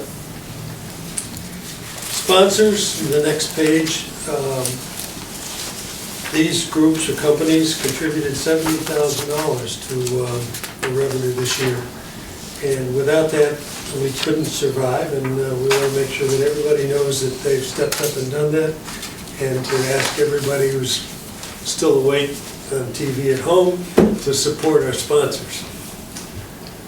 Projected revenues for the year, our year ends December 31st. So what we have is year-to-date figures. They're unaudited year-to-date figures, but we really have very little revenue coming in between now and the end of December. So total revenue for this year should be around $474,000, which is up about 6% from last year. And as a result, by the formula in our contract, results in the maximum payment of $10,000. And Mr. Mason, our treasurer, is here to deliver. I think I can say that in my 14 years on the Board of Finance, this is probably the first time that I've ever delivered a check. Good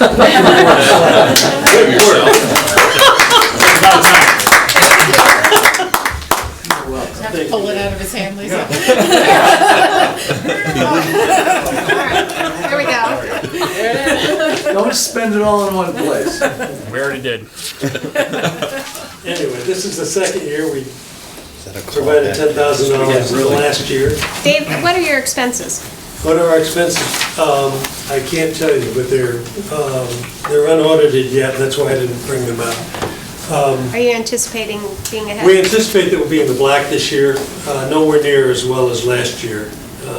There were quite a number of unexpected expenses, one of which I will hit right away on the next page. 2016 and beyond. We just concluded a 5-year agreement with the HSO for the Talcott Mountain Music Festival, which will take us from year 20 to year 25. So we're going to have a quarter century of Talcott Mountain Music Festival. Very good.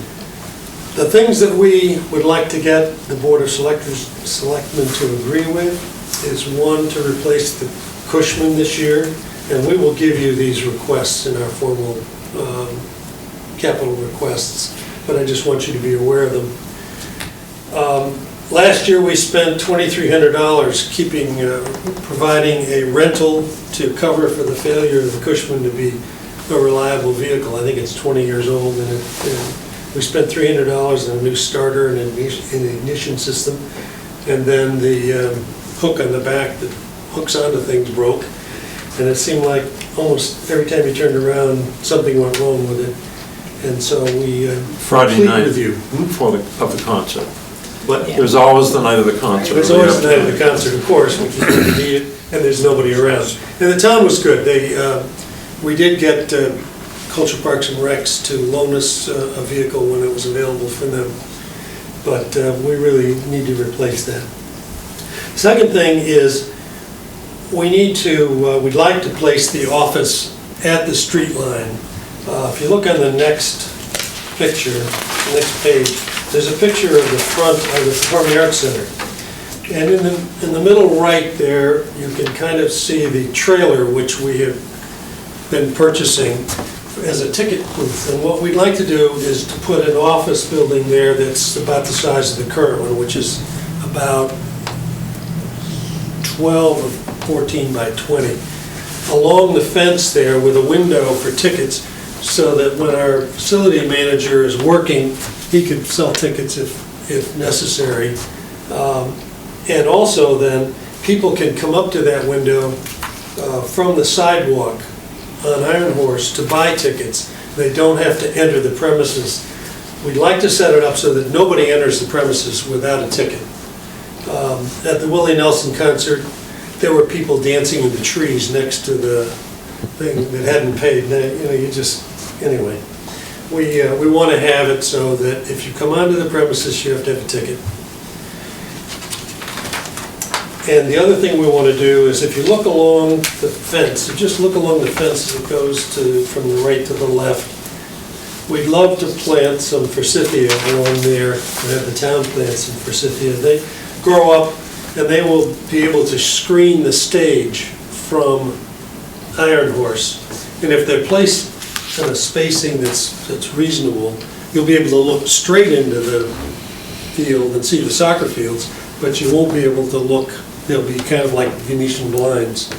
So the issue of safety of seeing the fields is preserved, but we will honor the promise we've made to several promoters that we would try to eliminate what they call unticketed access.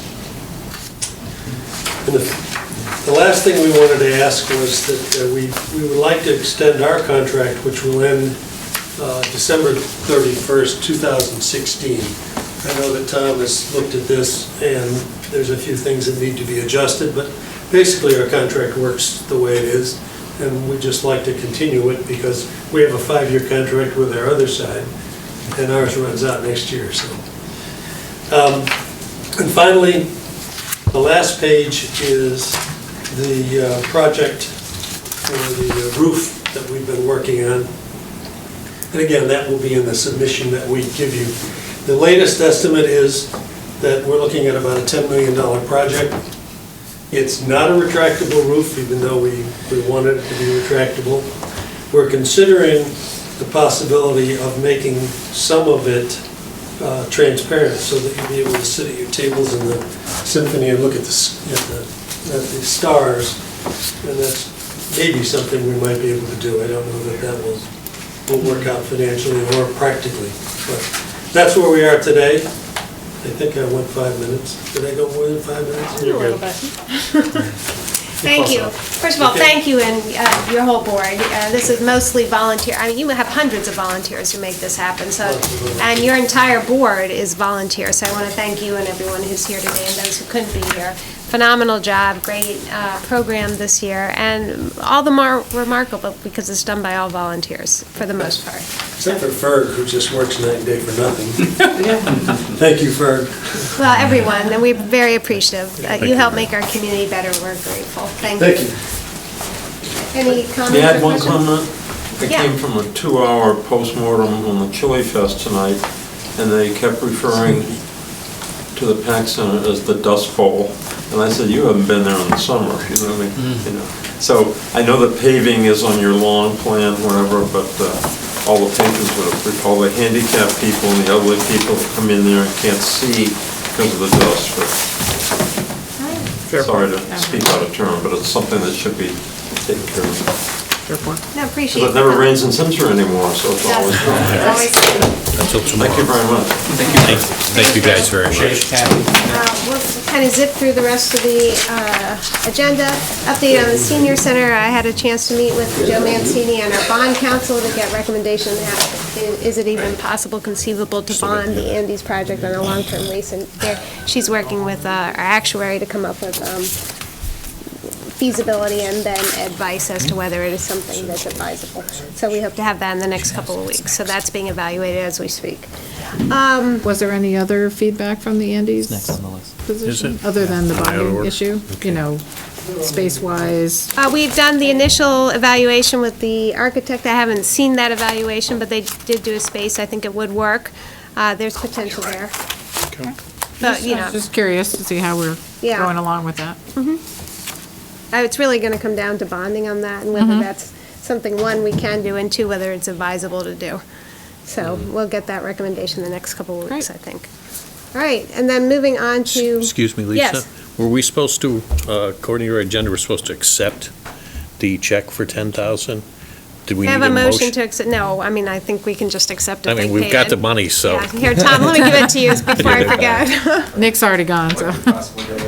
It's per the operating. I know you're on camera, you're doomed. Just checking.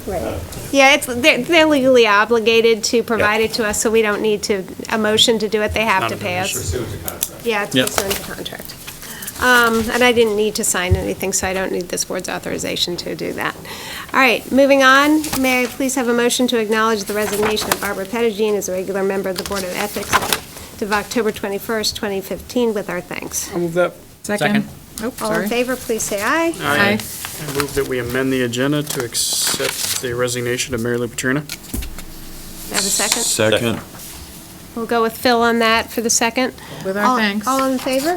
Aye. Aye. So now I move that we accept the resignation of Mary Lou Petrina with our thanks. I need a second. Second. Okay, we'll go with Phil again. He beat you. All in favor, please say aye. Aye. Motion's carry. We give our thanks for their service. Many thanks. We move on to the minutes. Looking good. Does anyone want to make a motion on that? I'm a mister, so we're good. All right, so those minutes will stand. Does anyone have any liaison or subcommittee reports at this point? I did that. Okay, then we need to adjourn to executive session. May I have a motion to adjourn, and please read what is written on the agenda. I move that we adjourn to executive session per general statute section 1-206B pending litigation town of Simsbury versus Corin Neverns et al. With Tom Cook and counsel. May I have a second? Second.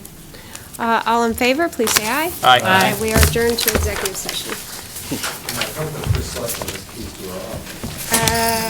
Yes, I do, I think. Tom Roy's coming back.